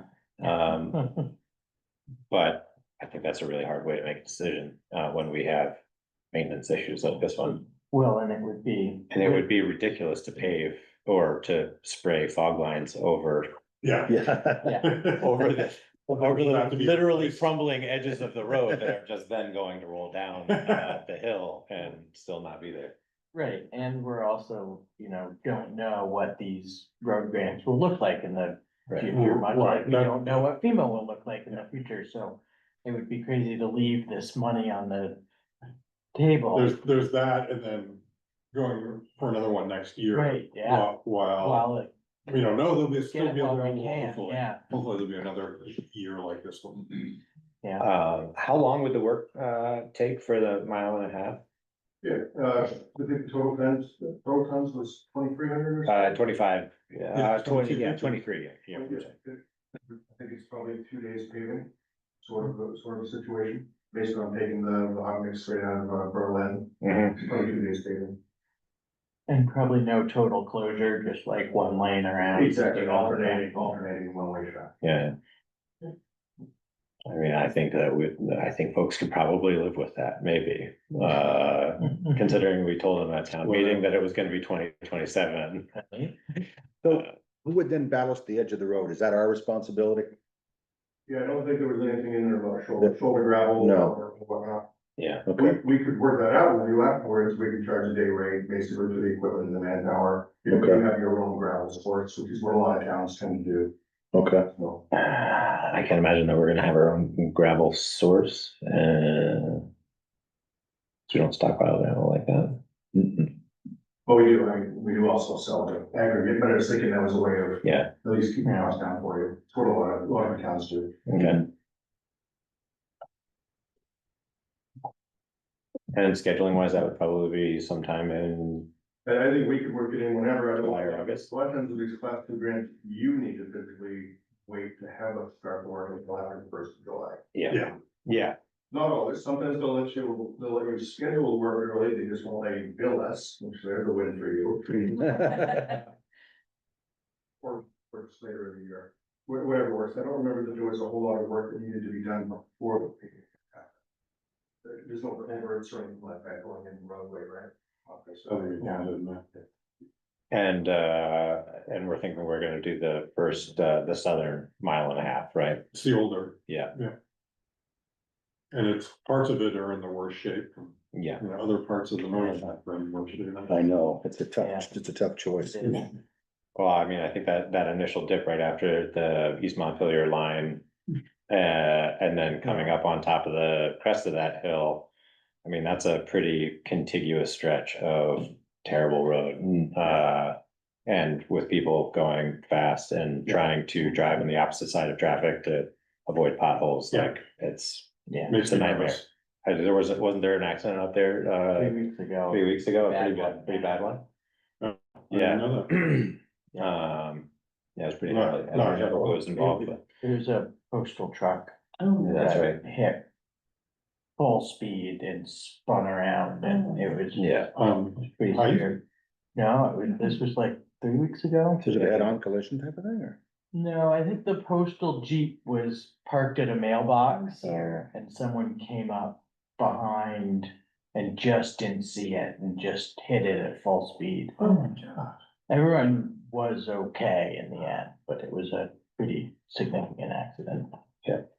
But right in that stretch. So are we ready to entertain a motion to accept the bid and put the conditions of receiving the grant? So moved. Second, And I think that's an authorization to either have Ari or myself sign it. Ari, do you have a preference? Nope. Does anybody else have a preference? Same. Okay. So motion to authorize, me to, sign the quote from Pilot Industries, for the total of, $206,437.50. For the paving of the southern mile and a half of the county road this summer, Contingent on. contingent on receiving the state grant that will cover 80% of it. So moved still, Second still. great, all in favor? Aye. Thank you. Yeah. Thank you. Looking forward to having a paved road. Yeah, that'll be- Sheriff's Department might not be, but. Do you need an identification? I figured I'd get it from the sign sheet. Nigel Fred. So the other. Nigel, thanks for coming, I appreciate it. Yes. Woman, so over to the town clerks to pick I said I'd scan it and email it over to him. Perfect. Yeah, Yeah, thank you. thanks a lot, appreciate it. Later, bye. Yeah, no, well, that's perfectly fine. Thanks a lot. Have a good evening. You too. So the other grant, is the Astro grant, which, 2 weeks ago I reported that I didn't think we received it, but that evening I got an email saying we did receive $8,000. So it's a modest grant, but it's a start. And, we don't have the grant agreement, but we have permission to start work, even prior to having a grant agreement. So I've already met with Neil Maker, who's our tree warden and a forester, so he's gonna be sort of leading this effort. We wanna put together an RFP. And I think what we're gonna do is structure it so that it'll be a defined amount of work, so we can try to get the low bid. But then, ask that person to do enough work to spend $8,000. So the thing I really would like for you to do is weigh in on the plan to use the wood. That's come up a number of times, and it's a fairly simple thing, but the idea would be that the landowner is entitled to the wood, including the logs and the chips. If they want it, and if we can work out how to get it to them. You know, it shouldn't be hard, but you never know. And then if it's left over, that we make it available to Calais residents. And I just threw in up to 2 cords per resident. I mean, I suppose if there weren't enough takers, people could have more, but I have no idea what this looks like, so. And we would need to find places to set these logs so that people can come and take them, and I don't know, we'd have to have some kind of first come, first serve way of doling it out, but You said it was simple, Kari. it's probably not. as simple as Really? it- So is the contractor gonna cut them into? Logs. Like, Log might probably. Log. and that's what they would normally do, or is this? Yeah, well, that's what I've seen in East Montpelier anyway, and you see different landings around. Where I don't know what they're planning to do with it, but there's logs have been sitting there for a couple of years. My sense is they wouldn't last around here. People Yeah. already contacted me about it. Right. So, My feeling is I wouldn't want, the landowner shouldn't have the option of leaving them in the right of way. They need to go somewhere. Yeah. Otherwise, they may just sit there for years. So get them out of the right of way. Yeah. I'm concerned about the town putting them somewhere for someone to come and deal with them, only because from a liability perspective, you know, chainsaws are dangerous. Yeah. How do we as a town protect ourselves from something like that? Well, I thought we would have, you don't just come get it, you contact the office, we put you on a list and we have you sign a waiver. Okay. Thing, the town has no liability, you hurt yourself, it's on you. But I haven't cleared that with our lawyer. Yeah. Sorry, does Neil or you have any concern about beetles being in these logs? Getting out? Well, I think there is, Neil mentioned some concern about transporting them out of the region. Right. And which is another reason to make it available to Calais residents for presumably for firewood. So we're figuring all the callous ash trees will get it anyway? I think that's Yeah. an assumption that Okay. most people are making. So it'll be for non-commercial use, for personal use, Mhm. not for trucking somewhere else, yeah, Right. Yeah, good right, point. right. Commercial. yeah. The only place that I think it's gonna be tough to, I want to be sensitive to how much time our road crew has to put Mhm. into manage, or staff has to put into managing anything like this, and you know, I think proximity is obviously important, you know, so second to it living wherever the trees come down, and even if the property owner doesn't want it, if they're willing to leave some of them there, but you know, I think if we're doing that, we still have to be mindful about traffic and people trying to pick up material in an area that's hard to access. So, I mean, I think that the dump location up on Moscow Woods is maybe an easier place. Like, I guess, could we make a decision to put them up there or stockpile them up there? I mean, we wouldn't have, that we'd lose the oversight part of it a little bit, but. Yeah, I don't think we need to decide that tonight. We Yeah. need, we would be committed to having a safe location Designated. outside the right of way, Yeah. a landing of some sort. Yeah, My sense is that we should be able to find these in these 2 to 3 locations we end up Right. paying this for. But if we can't, I guess that changes things and, we'll have to deal with it. Again, it's $8,000. I don't think it's that many days of work, and so it's a really limited number of logs. But we'll learn. My sense is we're gonna learn. I know. I think, you know, the landowner could also say, I don't want them, but I know so-and-so wants them, you Yeah. know, Oh, we okay. should be able to designate. Or the, Or they're dead. yeah, that's Yeah. sort of Yeah. implied by saying it's their Yeah. logs. But Mhm. good point, I'll make that explicit. It would, yeah, that would simplify it.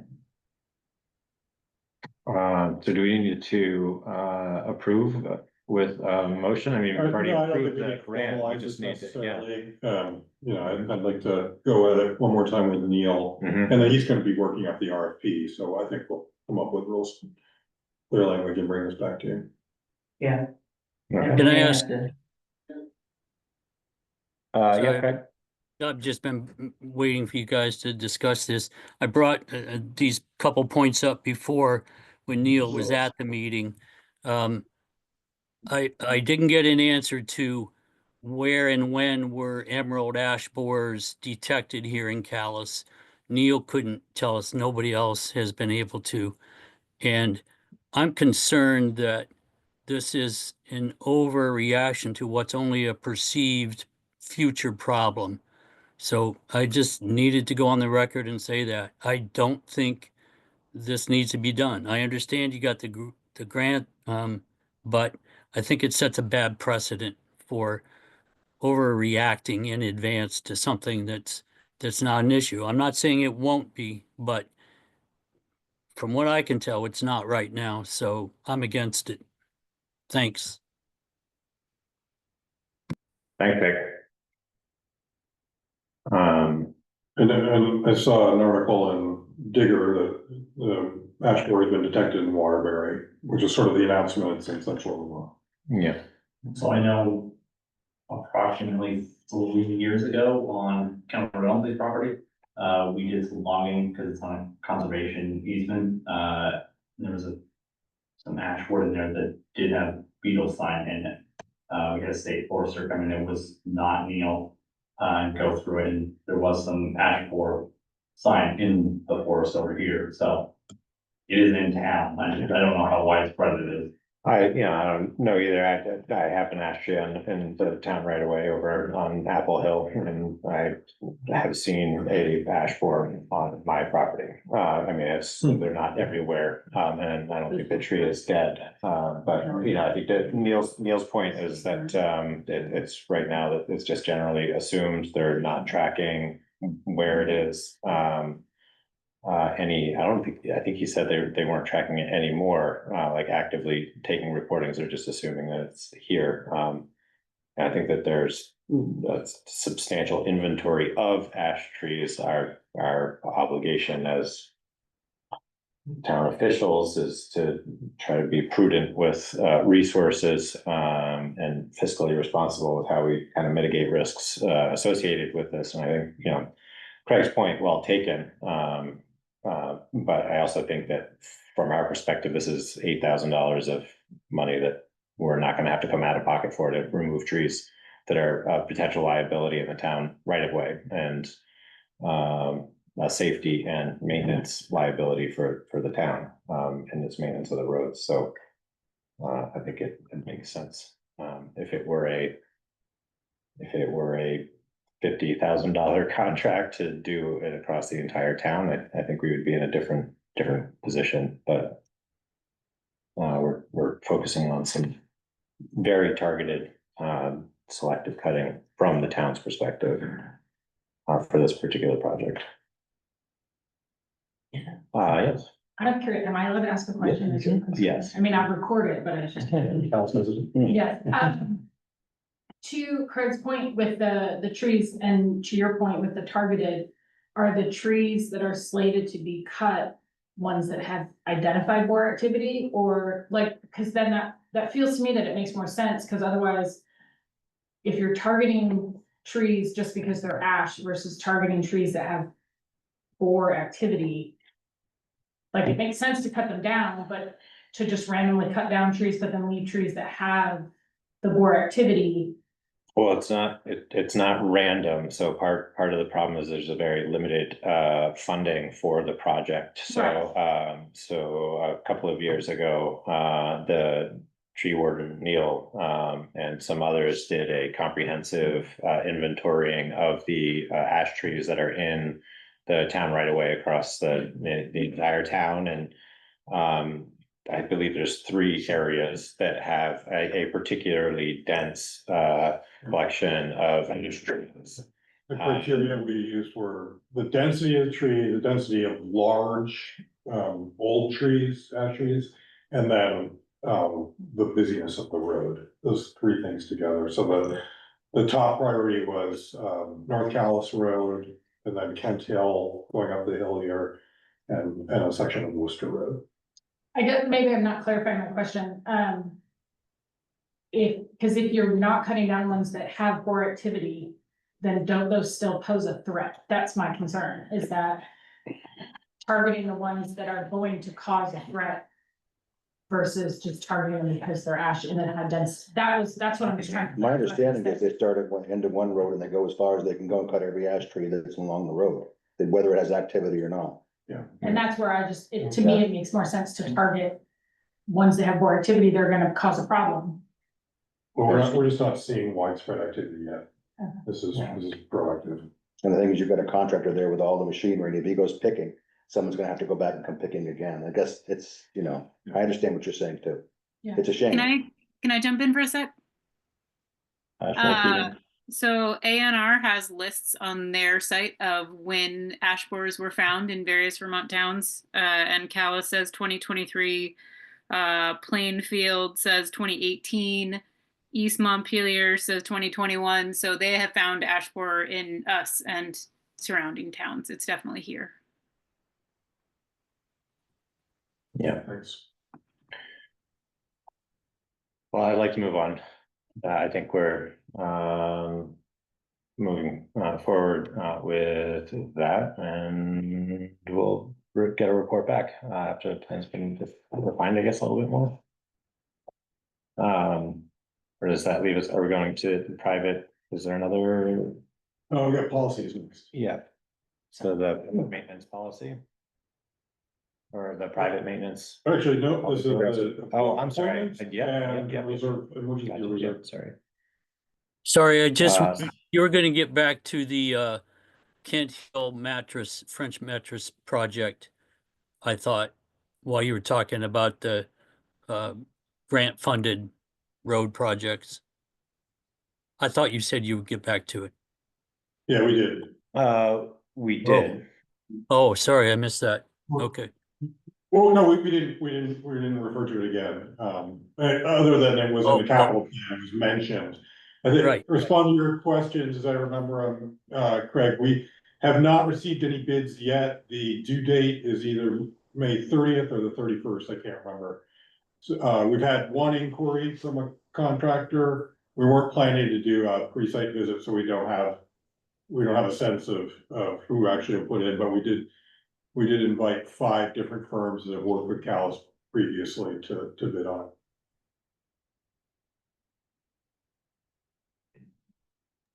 Sorry, And I'd say I was just curious.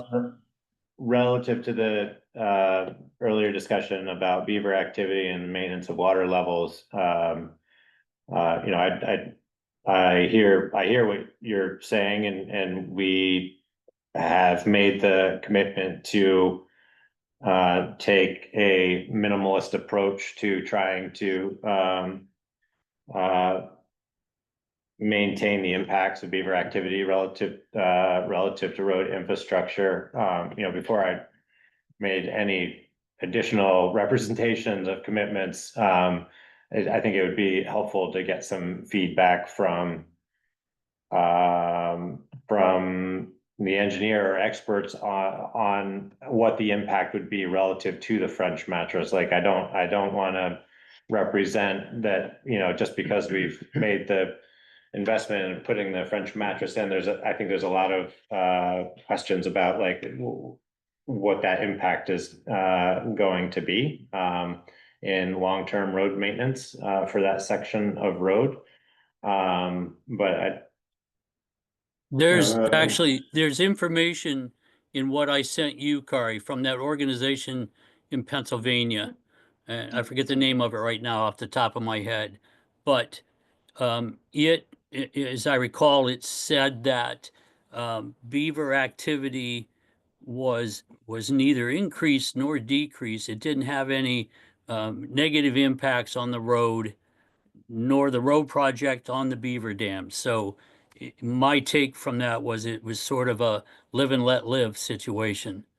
So I would expect that neither would impact the other from what I read on that site.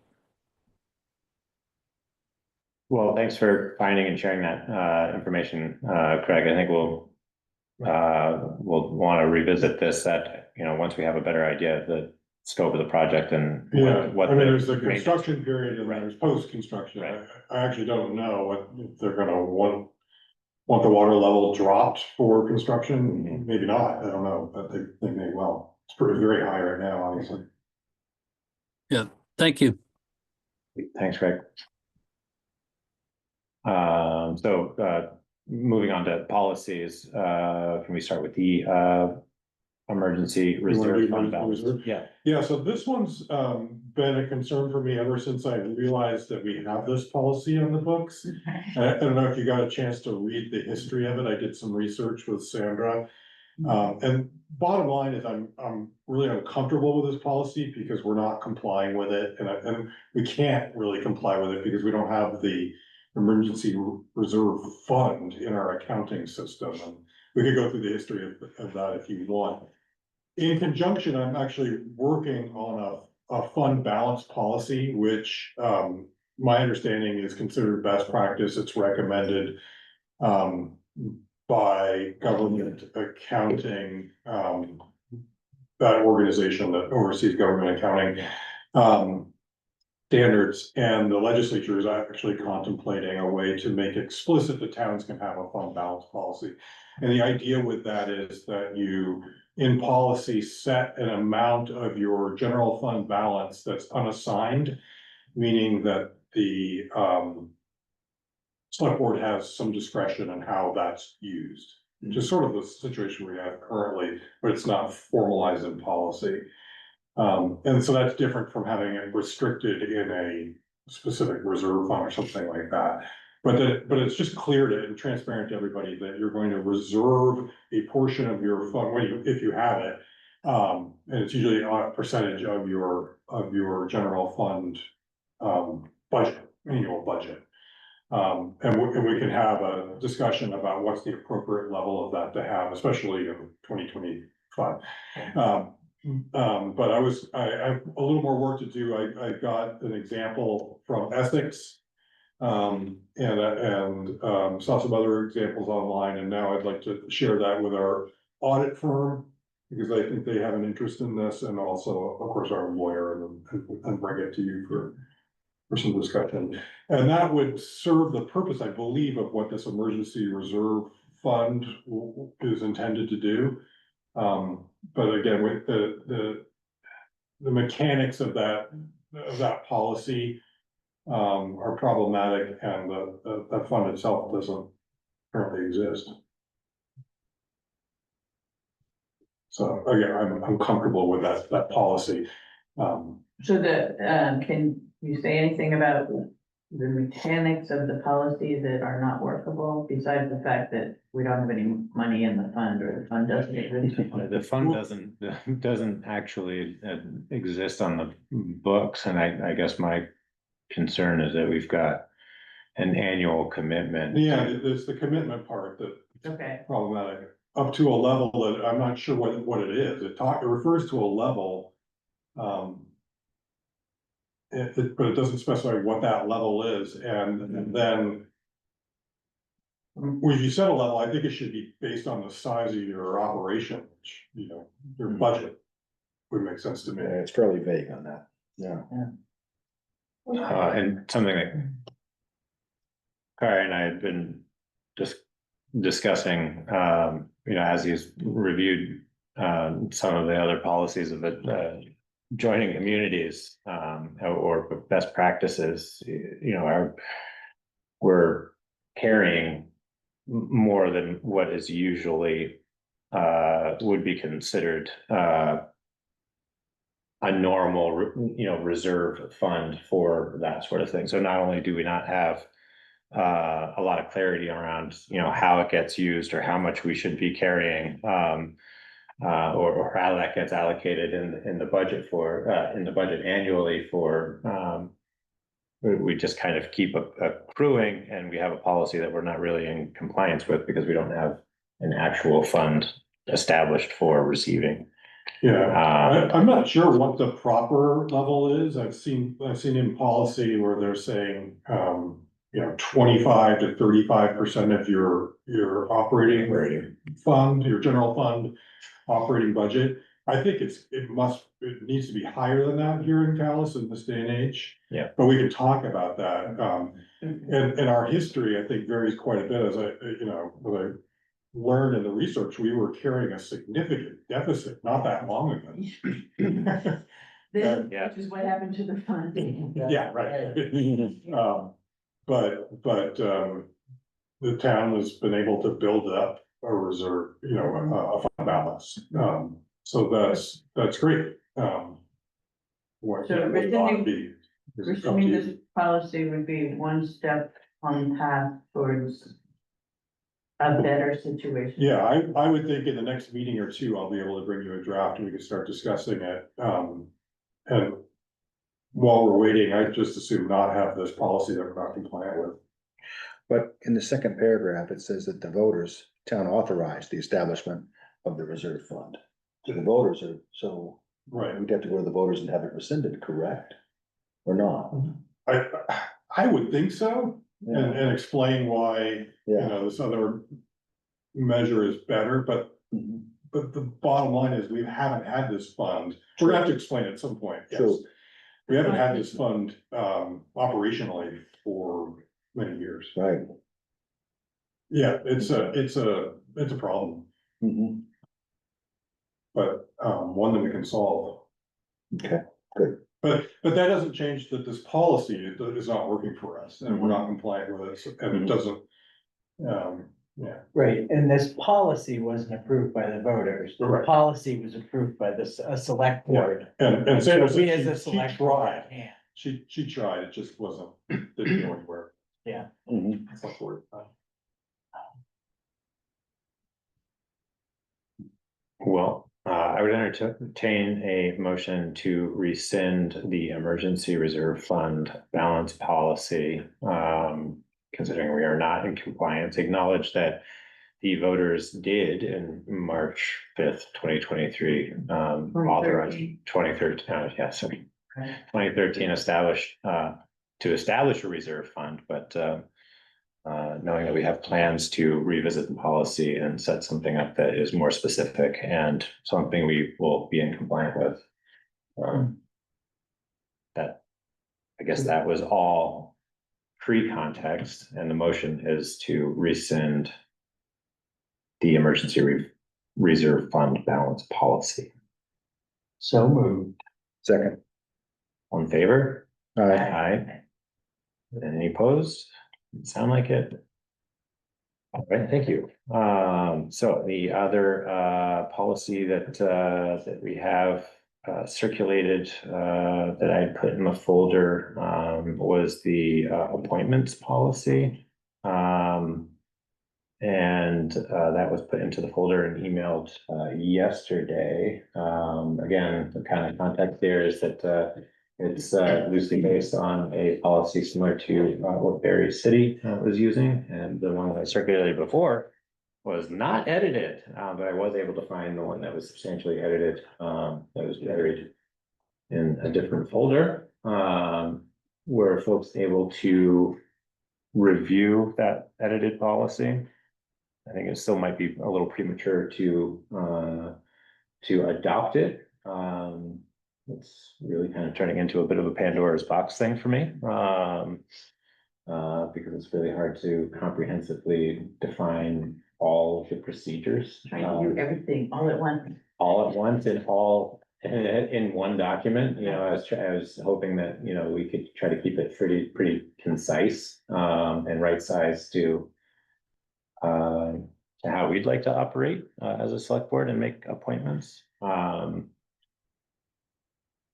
Are there any I think there's, questions? yeah, I think you have some really good ideas here. I like the staggered, expirations. I do think it needs some more editing. Mhm. So I would be willing to be one of the people working on the next version. Sure. That would help move it forward. Like, yeah, I have some specific questions. I don't know how much you want to get into the details. I think it'd be worth getting into some of that, because it's hard to kind of coordinate that feedback remotely, but because it's inappropriate. So if we have some time, I'd like to dig into that a little bit for 10 minutes or so, if we could. Well, if we, I like that we want to be clear who the policy applies to, but I don't think it does apply to all elected offices, right? Because it wouldn't apply to the town clerk, right? Only that the select board has the authority to appoint an elected officer if there is a resignation of that elected officer. Or the select board can choose to have a Like special an election. Or, okay, so it's not all the time, though. Vacancies. Okay. So that's kind of what I've struggled with this policy. It's, I mean, even with its purpose, the original one, and frankly, the purpose for the original Berry language was like pretty hard for me to digest, because they were trying to establish the purpose of a policy and procedure for managing the actual forming, or merging or dissolution of the committees themselves, which I think has a lot of value if we can figure out a way to get it in there in a way that isn't so cumbersome, but also then the associated appointments. And then, you know, one of the things that we've spent some time talking about, and with the staggering of the appointment schedules, is treating the municipal bodies appointments a little bit differently than the individual appointees or delegates, which could be taken up earlier, and as a slate, but then giving some time to afford a select board the select board, time to conduct interviews for the other committees. And that is pretty similar to how it was structured for Berry City. It leans pretty heavily on defining the process for appointments for those committees and less so for like the individual appointments. We could universally apply those same procedural requirements and steps for all appointments and then just have them happen on different timelines. But Kari did provide the feedback, that Barbara's already doing a lot of this. We already have a list. Thanks, James and Nick. Thank you, guys. Have a good night. We already have an appointment list that has, the terms on it, et cetera, et cetera. What would be new would be the formation of an actual form, like an application form. I left that language in here, but I tried to strip back the shalls to may, because I think there's good reason to not make everybody fill out, a form. And, I don't think this is gonna be like some form that's a broad application that people have to spend a lot of time on, but it's just a way to organize, who's applying for what position, and what their previous experience is. Like, we've had decent participation with folks putting together personal comments, but we get kind of a range of inputs to consider. And I just think if we're going to get more structured about going through interview processes or dedicating time to them, then it would be helpful to try to standardize the information that's coming in from the folks who are seeking appointment. I had Go ahead. little bit of a question, just logistically, the way it lays out all the municipal bodies, appointees, et cetera, those change year to year, right? The ordinance advisory committee is new this year. Do we still need to have dam monitors now that we have a new dam, or what, these positions come and go with some regularity, so I wonder, will this require an annual update to the policy, which seems onerous, or is there a way to sort of define what fits in which category without specifically naming each one? I don't love that idea as much as I think that the burden, like the document's like kind of burdened by having this long list of things that can potentially change. I think if it's if the policy is refined enough, I think it's a good record of what those lists of committees are. And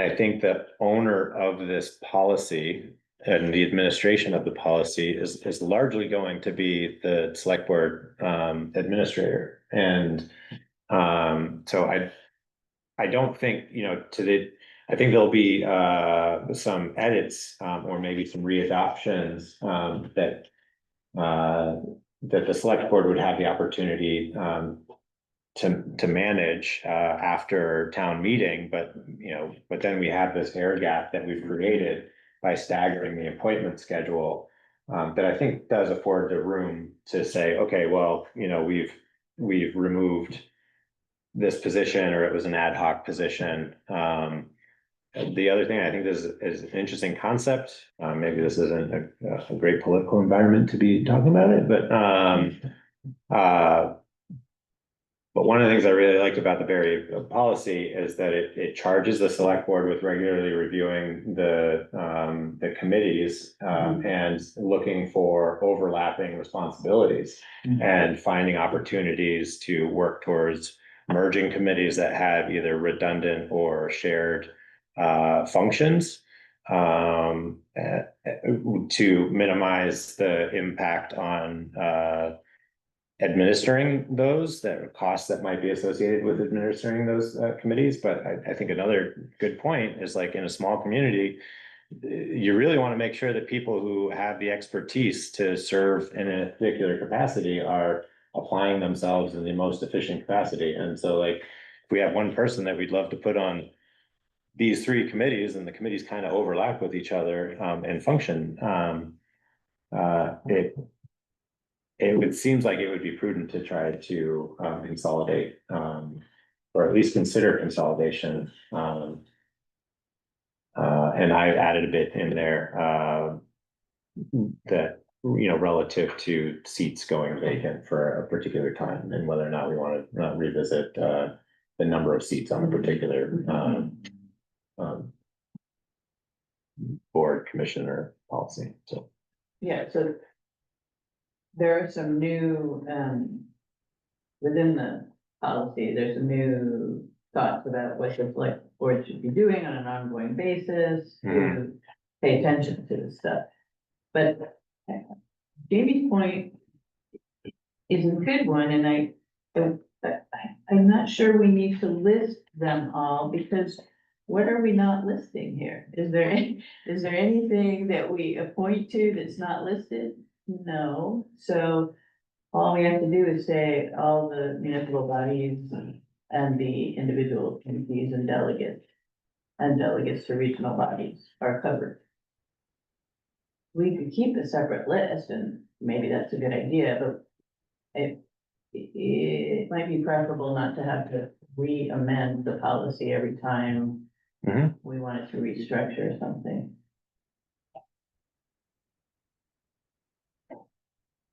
I think that's fine. I was originally preserving that element of it with the intention that there would be like some sort of different handling or procedure for the annual appointments versus the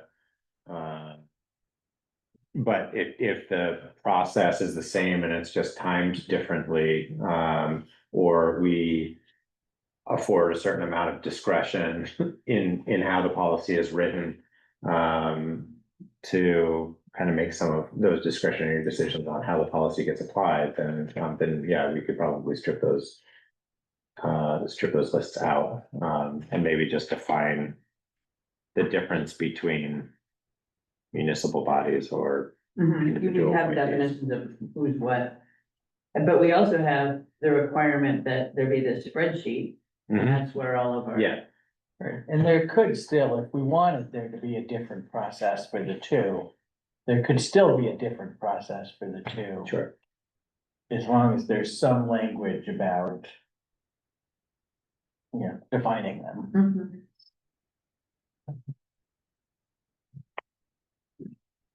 Yeah, that's fine. That's fine with me.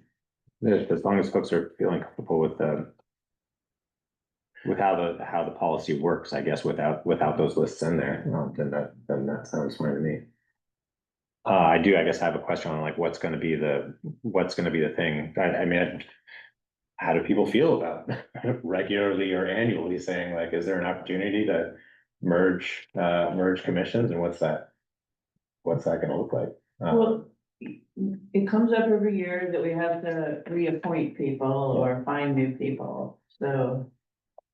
If we could make a habit of, part of that discussion being whether we could make things more efficient. Kind of like having a list in here myself, just because it's in one place, but I understand you'd have to go in and change it if somebody authorized another layer of coal or something, but I don't know. It's just a little bit of maintenance every year to update this. Of course, it doesn't tell you how many people are on it, doesn't tell you how much, what the term length is, Right. so there is something to that. I just want to say we do have these lists. The lists are on the website with all the people in them and their term lengths. We have the town org chart, which doesn't have who's in it or their term length, but does list all the positions in their various capacities. And then on our master contact list in the town office, we also have every person who's in every position, their term length, when they were put into office and when they'll be up for reappointment. So we do have that document in a number of places. It could be produced at any time pretty easily. Yeah, I think, you know, one of the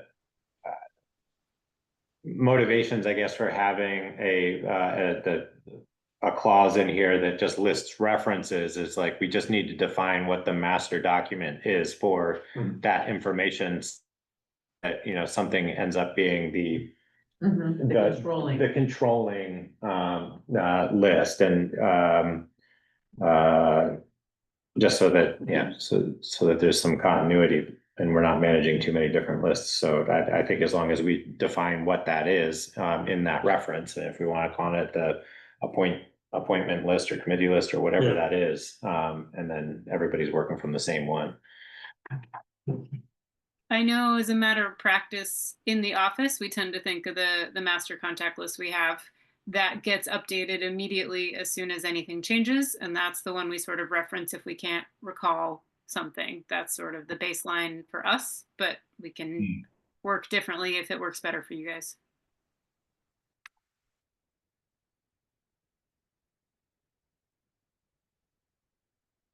Are there other segments or questions about the procedures? I have a couple of questions about the vacancies and open seat. Again, great to be thinking about all this, right? I wasn't clear.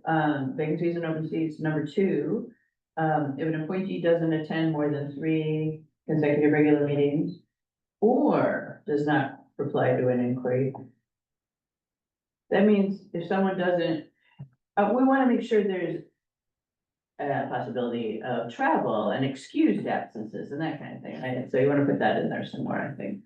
Within a certain, doesn't respond within a. Well, that's why I was thinking the response, you know, Maybe you want to say and then instead of or. Right. Okay, yeah. Good idea. Yeah, that was the intention. Okay. That was the Okay. intent.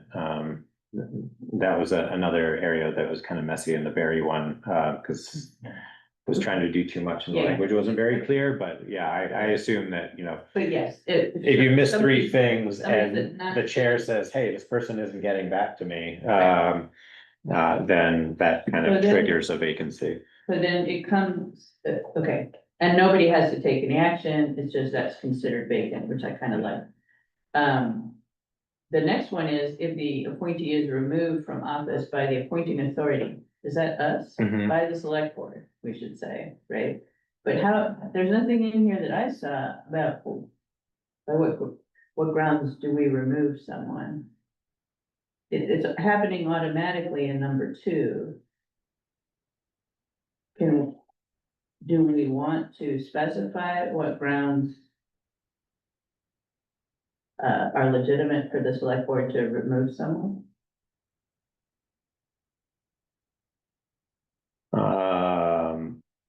Probably. Feel like if But yeah, so that would probably be relative to a code of conduct, I would imagine. yeah. Do we have one of them? You know, and so I think we have to have a conversation on about. Or I guess maybe if there are certain requirements that we're making for particular boards. So if we're requiring that they go through an orientation process and try to complete certain trainings within their first year of service, that they don't do that, then I would imagine, like at the request of the chair or in the select board's discretion, if somebody is not fulfilling their obligation, that would trigger a consideration for removal. But So you're thinking of a process in which the chair of whatever commission it is comes to the select board. Just asking. Yeah, the other thing that I think is a big question for this is that, this policy, imagines, making certain requirements or skills like a consideration for certain boards, but doesn't define what those boards are. Do we need to define what those boards are? And do we need to define what those requirements are going to be, or what those special considerations are going to be, or can that live outside of this policy? And have we, at least afforded ourselves enough discretion there, by saying that those things that we can make decisions, appointment decisions, different for different bodies. Is that satisfactory in it? I'm leaning towards yes. So that we don't have to keep adding pages to this, and maintaining a bunch of different prerequisites. Start slow. But just start slow, and it's gonna be a living document that we modify if we need to. Yeah.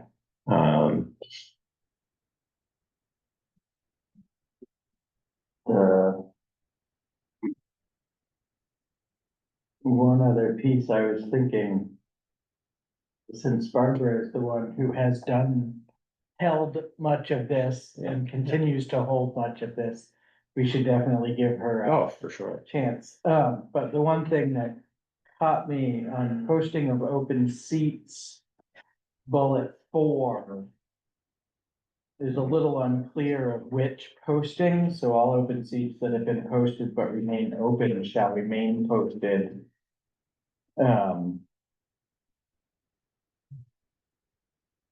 We post, all of the Oh. posting is not super clear about what has to be on the website and what has to be on all municipal bulletin boards. Mhm. Yeah, so there's the listing of the open seat, and then there's the posting and active like seeking Right. of that. And so part of what there's a little incongruity here, I think, left in here is because the original policy said that the select board would take up appointments monthly. And I didn't want to put, and then after, so that was like, it's the part of section 1, and then immediately after that, the exception is that if you have like this kind of recurring open seat that the vacancy that you're not filling, that somebody is going out and seeking that, and so they afford the opportunity to make rolling appointments outside of their defined timeline. And I just thought that was like way more cumbersome than it needed to be. And I think that the board could or should be afforded the opportunity, I think, to push back and say, this has been open. We don't want Barbara posting for vacancies every month and getting the community exhausted Right. from these calls for volunteerism that like, at some point, I guess the question is like, if we can't find somebody who wants to volunteer for the position, should we have the position? Right, but I think on committees and stuff, sometimes committees are happy to, have open seats perpetually for when the right exact candidate moves to town. Sometimes it's nice to have Yeah, that there's leeway. 2 different aspects. One is it's posted on the website, so anyone that goes there can see what you need. Exactly. And the other is, Active recruitment. yeah, front porch forum and all that stuff. We don't always need. Yeah, so I guess my pushback on that would be that, like, again, I don't think it does as much service to just have a vacant seat that's open waiting for a perfect candidate. If a perfect candidate moved to town, they could go and participate in those meetings as a citizen, from the exception being, the DRB, who has a quasi, judicial capacity that, citizens just can't participate in. And then, there's the considerations of quorum and that sort of thing, but if we have a recurring and standing vacancy, it seems maybe it's not a problem because because, we're giving some discretion around seeking volunteers for that, so that we're not just hammering people to fill open seats every month.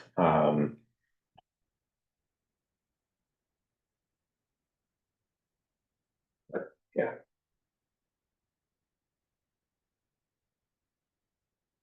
But I'm happy, I would support changing the language around, the open seats, and vacancies. The other thing that I tried to tease out that wasn't, originally in the, policy was, it kind of get into it down in the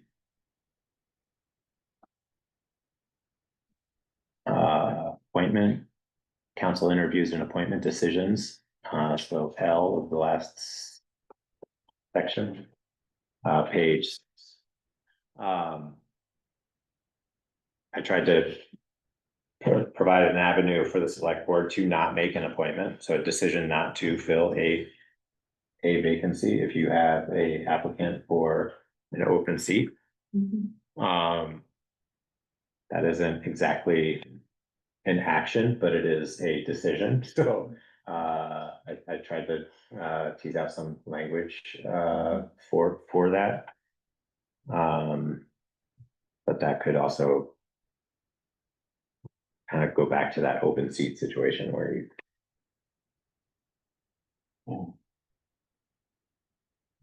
Anyway, we're now 10 minutes over the first 15 minutes over the first 10 minutes, so if we want, we can table this and let Barbara take a look at this and provide some feedback. Folks can continue to ruminate on it. I would love it, Christie, if you'd want to do some wordsmithing in there. It breaks my brain as I stare at the language. No, it's a lot. It's a lot to try and accomplish. So I appreciate what you're doing. Yeah. I will take another crack at it, but I Sure. think having Barbara's input is obviously. So we want her to react to this version. I think so. Yeah. Be back on Thursday. Great. And is Tegan still on by chance? Yeah, I'm still here. Tegan, one of the things that I pulled out was there were some statutory listings in the original one that kind of define the select board's authority to make appointments. I listed it just kind of generally in the reference section without having to add a whole clause associated with the, defining the select board's authority. If you have an opinion on whether or not we add that clause in there to establish the select board's authority, be open to some feedback on that. It's definitely important to have it in ordinances. It's a good idea to have it in policies, especially because when you go back and revisit it, that you know where to go looking when you're checking various things out. It's nice to have it in there. I will take a look at that language specifically. I have the draft. Okay.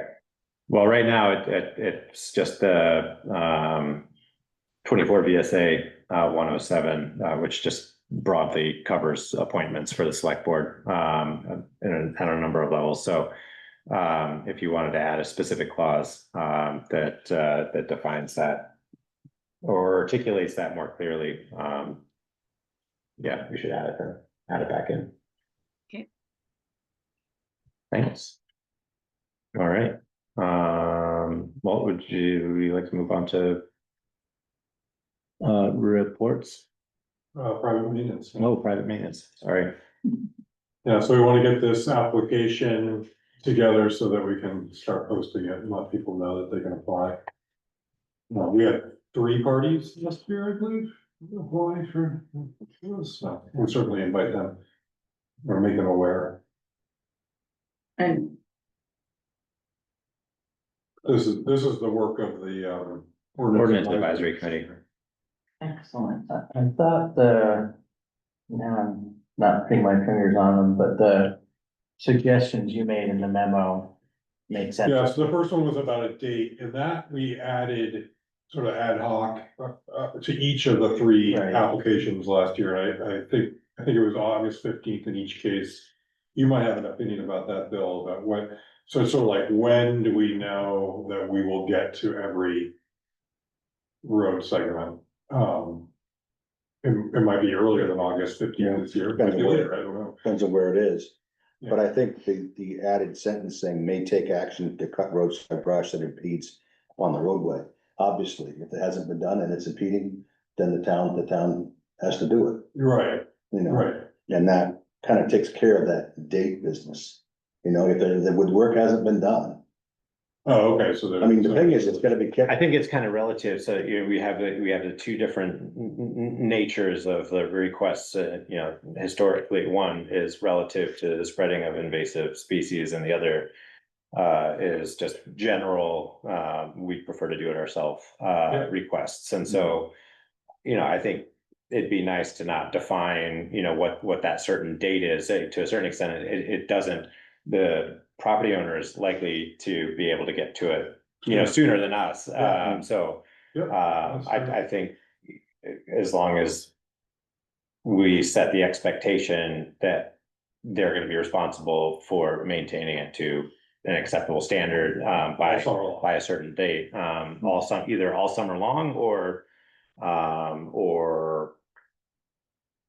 Yeah. for in the invasive species, they're gonna make sure that the road is passable while we're either mowing or not mowing, and then that sets an end date. And then we come through, but if they're not in compliance with the agreement that we sign, then we have the right at our discretion to go through and do it. Are you saying the same thing? I'm not sure. Is there a point here that if there's a specific invasive species that we're concerned about, there's a season for it, so there's a date by which? Is that what you were just saying? So we can't so that would imply that the town can't just go in and cut the stuff if it's in that time period when the landowner wants to be the one doing it. Yeah, it's Am I wrong? the times that it has come up previously, they don't want the mixing of the mower Right, and spreading it, but they have and in those instances also agreed to perform the cutting in a Mhm. timely manner. So the Mhm. cutting, there's still commitment to doing the cutting and they're pulling remove it however. and they're removing however they see fit. So as So long then- as they're representing that they're gonna do it within that time frame. But if they don't do it, then we have the right to perform roadside mowing. Yeah. If it's impeding. As you can Why was that? imagine, I've got some comments about this and questions whenever it's appropriate. Okay, thanks, Craig. I just wanted to make sure we kind of tease out any more comments from the select board, and then we'll. So are we good on Take that that. one? Basically, Yeah. there are no dates, it's just you agree to maintain it, you agree to maintain it all the time. Mhm. Okay, And we can add that, if, you know, if it's gonna be for the full summer, we'll just add that in there. And I think your Before we approve. point about the height restriction or the height number, that really should go probably in the right of way. Issue as far as how far up the town, I don't know, I'm just pointing that out here. in the right of way, in the ordinance, Right of way ordinance, yeah, I don't know. I mean, it's the town's right of way up, you know, up to the moon, basically, the air, all the way up to Yeah. there, but, is sort of our expectation of, 10 feet, What we're you know, shooting 10 or for. 12 feet depending, you know. I couldn't remember if it was 10 that you were using. Then I try to use 10 feet, yeah, but, you know. So that's not on the form? A height, It's not.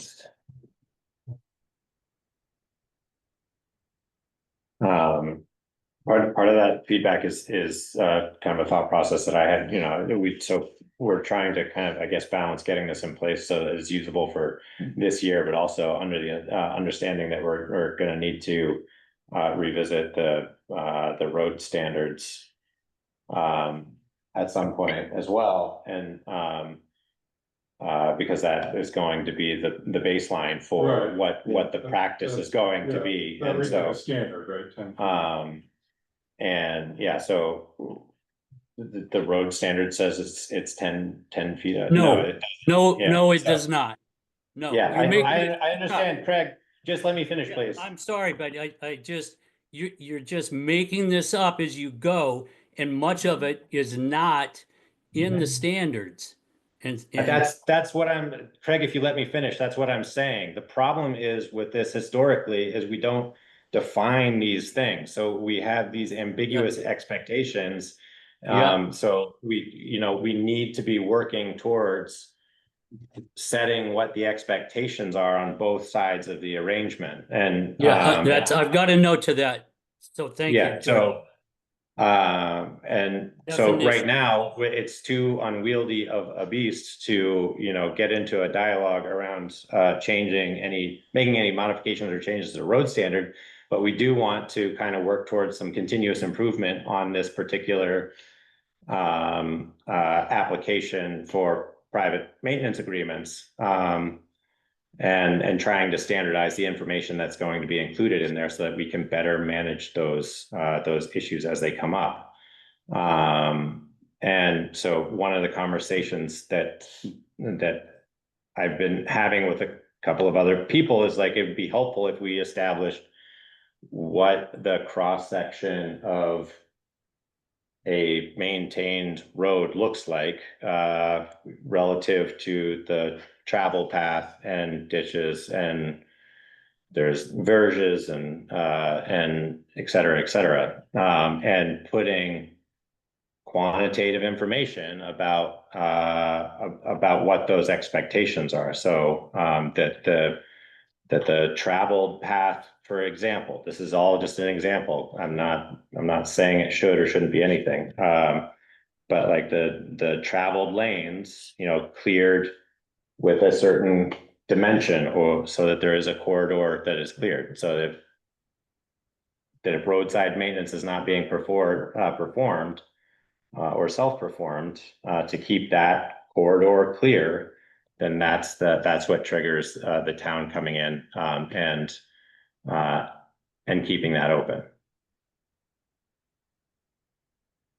But right now, we don't have anything that defines that. So I'm, I guess, proposing that we at least afford ourselves the opportunity to define that in this form, so that there's a clear expectation around what is going to get done and what's not going to get done. So with that, Craig, would you like to provide some feedback? Yes, thank you. Yeah, thank you. I appreciate it. My first question is, if there is an agreement signed with the landowner, I've heard you talk about if the work isn't done, then the select board will direct the road crew to mow it, to do it as to your standard. And so I think a date is imperative, because I personally do not want certain things mown which are annuals, such as ferns and things like that, that don't impact travel, that don't reach out into the road, but they serve as a visual buffer and they serve as a filter for roadside dust, etc. And I don't want that stuff to be mowed. So if a person on the mower or were to come along and be doing my road and see some of that and say, well, here I am, I'm going to do it, as happened with my property last year, then my question is, will the select board own up and follow their own agreement? You're putting all the onus on the landowner, but what about the select board and the road crew? No, the expectation and the reason for not getting specific on a particular date or saying for the entirety of the time is that I anticipate that there are going to be kind of case by case issues that need to be considered, and that there's gonna be an opportunity to have some dialogue about what the expectations are. So, in that, and included in that would be, so if the work's not being performed, or falling short of expectations, then the road crew would alert Kari, or the select board, and there would be an opportunity to give notice to the landowner that they're falling short of their commitment, because it's a commitment on both sides. Before, And so let me before just, let me go back to what I was saying. Last year, I walked along my road with loppers and pruners, and I trimmed stuff that I thought might be at issue. Honestly, it really wasn't very much. I didn't think there was much. Kari contacted me and said, Bill has concerns about areas on your road, also on John Brabant's. And can I come up? And I said, sure, please. So he and I talked about it. And regardless, Bill came along and mowed on my property. I get it. Listen, I don't want to get into I'm trying to avoid this happening again this year, is my we point. all are, Craig. The one way we could avoid it is just not adopting this and not approving anybody to do anything. So Well, that's an option again, too. Okay, don't interrupt me if you don't want to be interrupted, okay? I'm trying to make a point. I'm trying to talk about it in a way that could be constructive. And I honestly, I've done it for 26 years. There's never been a problem. The road crew has never had trouble. They've never complained. UPS trucks have never complained. I get it. We don't need to go through and list all of the things that have never happened. What I'm trying to work towards is, how do we set a document that provides us the opportunity to manage expectations and defines what the process is going to be, so that when there is a need to take action one way or the other, we can do that. We were in a very reactive mode last year because we didn't even know that there was an application to do this. So now we're taking the opportunity to Okay. improve it and make it a working document for both so the my- residents and the town. My final words will be, there are several people in town who have an interest in this, and we all have done the work every year without a problem before this policy was discovered. I would say it's not needed. You're doing 95% of the roads or more with the mower. That is an extreme mower, and I don't want my road, my section of my property, to be mowed 10 feet up, and 10 feet from the center line. It's too much. So I look forward to seeing the new application, and I will fill it out and I will discuss it with the select board. Thank you. Thanks, Greg. So I mean, I think the current application does have room for, making those things in there. Or adding those things as needed relative to the conditions of whatever the request is that's coming in. Is that fair? I don't think we have to, this isn't a policy, this is just a form. So I don't think we need to formally approve anything. But I think if everybody seems to be aligned on how we're going to be using this to manage expectations and enter into agreements this year, then we'll leave it, we can leave it at that. Does that sound about right? Yeah. I think it's fine. Okay, Thanks to the ordinance advisory. thanks to the ordinance advisory committee for for chipping away at this. I appreciate it. All right, so we'll get this posted and get it out there. Yeah, okay, great, thank you.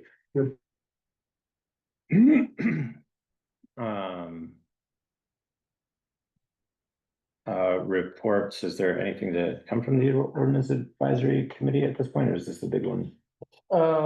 We're still giving new members a chance to review the 3 initial ordinances that we went through.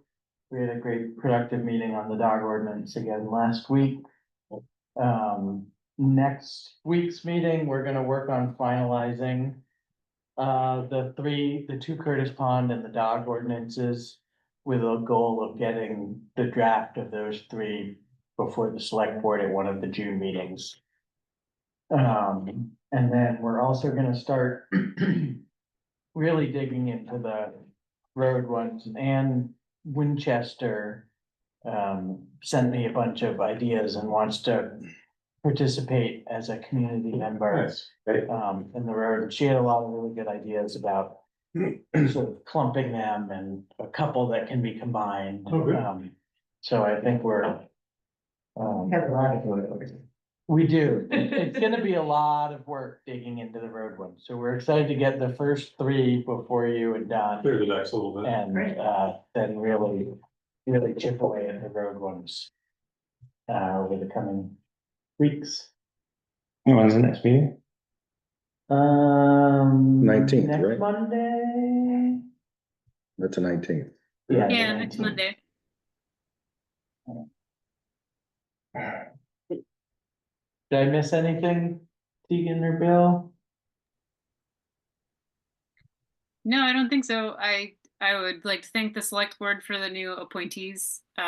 Emily going over things with her legal training has been a real boost to just making these documents really tight and really well thought through. I really appreciate her perspective on things. Yeah. Absolutely, agree. Do you wanna, do your update on, Curtis Pond? Sure, so we had final dam safety site inspection, this morning. All went well. He brought up one concern where the spillway falls, they put a big rock for the water to hit, so it didn't erode and make like a deep trench. Exactly, but the sort of downside of that is it's creating some splashback onto the historic face. And so they're gonna, I think Larry's gonna come back. He's sort of thinking about it and making a plan. But there's the idea is to put a couple of vertical stones, like on top of the base stone against, so that it splashes on the face of a stone instead of into the cracks of the historic dam. If the stone was at an angle, would that make a difference, the splash stone? I took a picture of it. Part of the problem is that like there's the remnants of a like stone kind of retaining wall. And so a portion of the spillway is coming down, hitting that and eroding some soil that's behind that wall that's like perpendicular to the face. And so, yeah, you have like a big stone that's vertical that then pushes the water, deflects the water like into the waterway. Like I think that they probably need to like probably hog out a little bit of area down there. Yeah. When I looked at it, I was like, probably get down there and do some hauling work, but like to improve it. But obviously you'd be doing any kind of work like under the spillway. And does the water come down low enough that it's not running over the spillway, or is there? Well, the proposal would be, we're supposed to exercise the valve spring and fall anyway. So the plan would be to open the low water outlet and just draw the pond down, just, it only has to be an inch or two to really significantly decrease the water coming over the spillway, to allow them to perform the work. I'd like to add a comment to that, if I may. I just, as a member of another board of another dam downstream, Yes. it is really important that we get prior notice when that's going to happen. And Yep. it would be nice if it was in a dry time of the year, when, Agreed. we're not having an increase in water, just more of a normal flow. Right, So it doesn't overpower the other dam. yeah, Mhm. absolutely. Okay, so there needs to be some type of, I don't know how that's gonna work. We need to have some type of policy about that and how that's gonna happen, because someone should be able to just go open a valve and not tell anybody about Right. it. Yeah, I mean, I think typically this spring and fall annual valve opening is not gonna be a significant amount of water. It's not like you open it for 24 hours. You just open it, let some water out, close it again. Make sure it's working. Just to make sure it's working and functional and not seized up. But I totally agree, if there's any significant outage, we'll let you know. I don't know yet. Larry and Michael are working on the details. But I don't know when they're gonna try to do that. Yeah. I talked earlier about the updating the EAP. I got a little nervous. Michael initially thought that dam safety was gonna make us redo the engineering work around the sort of flood zone potential. But we spoke with him this morning and he said that can stay as it is. There's just some minor updates we have to make, so that will not be an expense. We did talk a little bit about how there's three different types of reports we'll have to make to dam safety on a regular basis. We'll have to do an annual inspection, which is fairly minor. And Michael will give us the inspection sheet and we can just do it. So, you know, I can do it for now. It could become a road crew duty at some point. And then every 5 years, we'll have to do a slightly more involved, which will involve an engineer doing a site inspection. Michael said at least for the first, 25 or 30 years, it was a very minor thing and would not be a big expense or a big deal.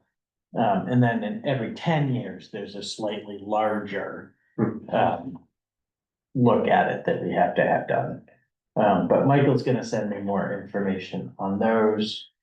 But it sort of brought up in my mind, we don't have to think about it now, but when we're looking at budgets this fall and the future years, might be worth establishing a Curtis Pond reserve fund. Even if it, we put $500 a year in it or something, it would even things out and pay for some of I these. assumed we would have one eventually. Yeah.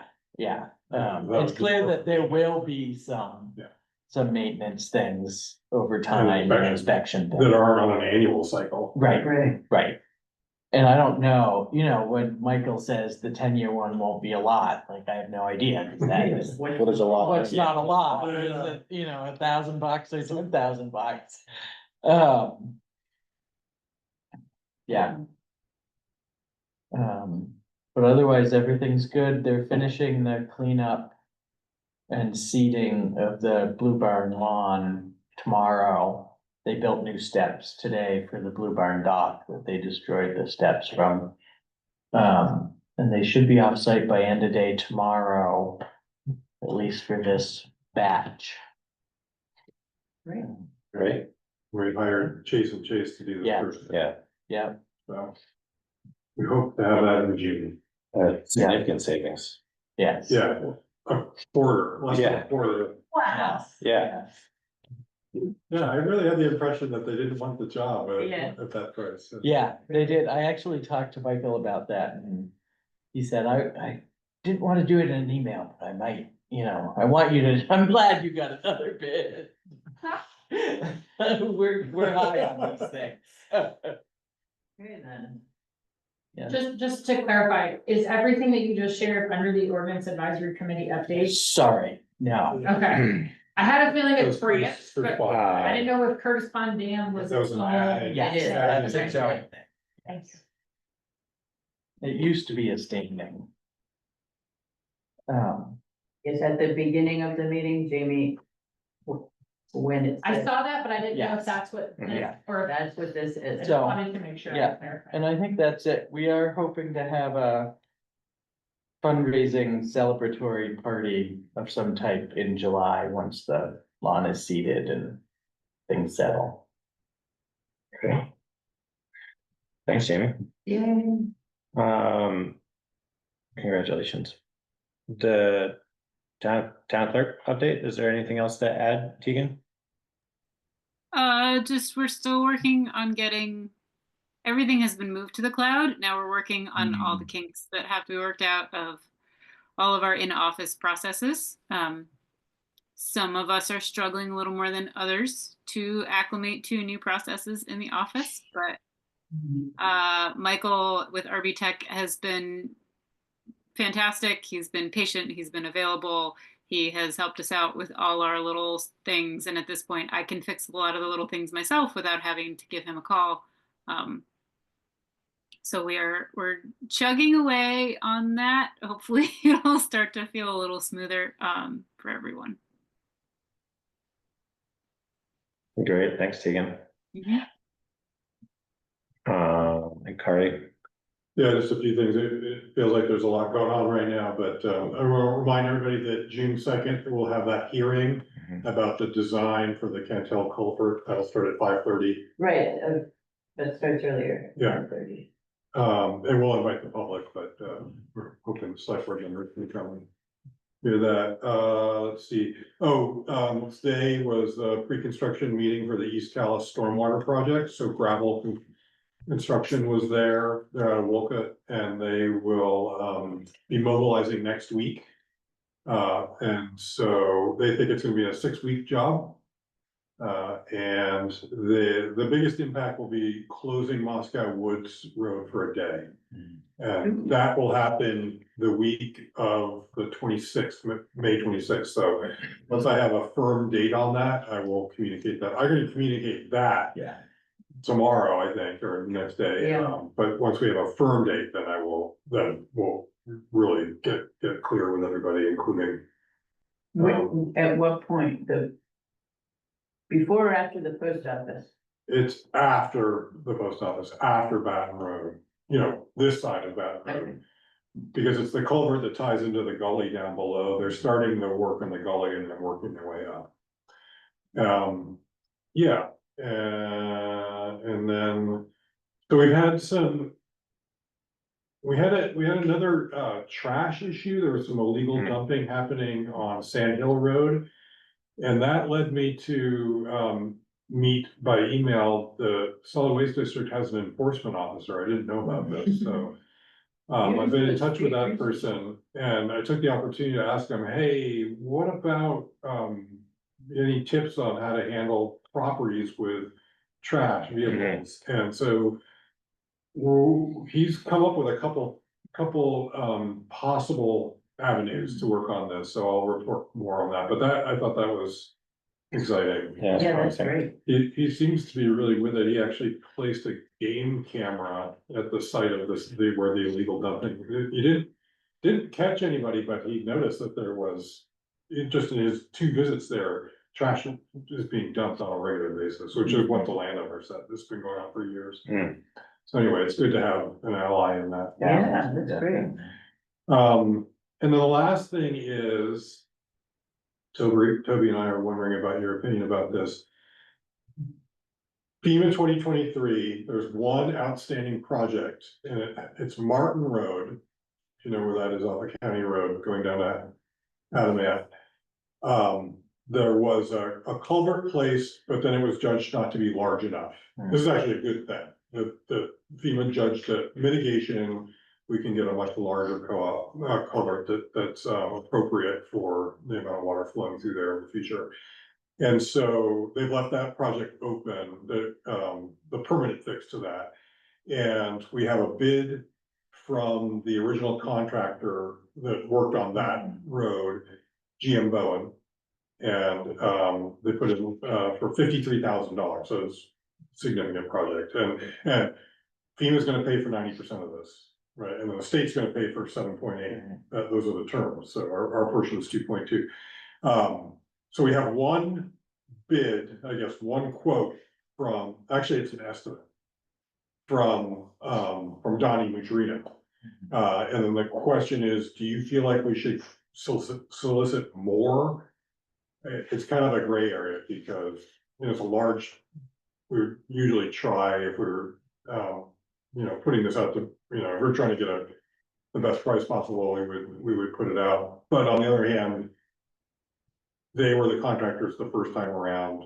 And it falls under the threshold for doing that too. It does, so it's really. we have Does latitude. FEMA have a feeling about that? Well, I just don't know if that would be a no, requirement. my sense is that you just get it done. And there's still FEMA money? Yeah. I know. Yeah, well, they're about to get 60,000 of our dollars. Yeah, well, that's, Uh, okay, so this is through the state again. Yeah.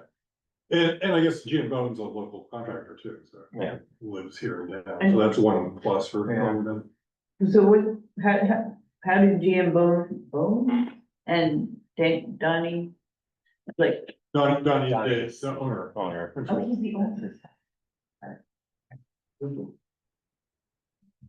Do you have an opinion? I mean, you don't have to. I don't think. I mean, if we've already gotten confirmed funding, and, Yeah. it seems appropriate to have Let's it move done. forward, get it done. And he yeah. can do it in a, You can do it this summer. We have to get whatever the permit is for working in the street. Forget the name of it right now. That's the whole of it. Yeah. Stream permit. Stream permit. Gotta have those when you're dealing with a perennial stream. Okay, yeah, that's it. Great. There's a lot else in that memo if you have any questions. yeah. There is good, There's quite a big good one. stuff. There is a lot going on. Yeah. I didn't have any particular questions about the memo, it was all pretty straightforward to me, but, if there's any. Oh, I wanted to, say thank you and congratulations. Is it in this memo or another one? In getting the bank to pay for the, oh my. Oh, yeah. Yeah. Yeah, just had to ask, and, I did point out that East Montpelier had all that stuff paid for, no fees from Northfield Savings. Yes, exactly, And exactly. there's a new head of government accounts at Community Bank, so he was eager to please. Nice. So we've already got the scanner, we're set up for training for next Monday. Great, Yeah, great. and to just see the note about, I asked about our interest rate, and then they said, oh, yeah. Oh, yeah. Nice. You gotta ask. Just that. Yeah. What a lesson, right? I'm surprised, but it's the overnight sweep. I'm surprised that there's not more, consultant bidding for town business, the banks aren't more actively involved in We trying get to. calls Yeah. from time to time, for sure. It's just, everyone knows it's such a pain to change banks, right? Yeah, So- but what I would say is that we would wait a period, it's like, so your audit firm or whatever, you Mhm. wait a period of time and then you go out. Open it up, yeah. Yeah, great. Well, thanks for asking and getting that done, Barry. Yeah. And unless anybody else has any other questions, I should say move to adjourn. Second. I keep getting told that we don't actually have to do it, we could just declare it adjourned. Move, you just say adjourned. I, I'm in trouble here. meeting adjourned. I just have one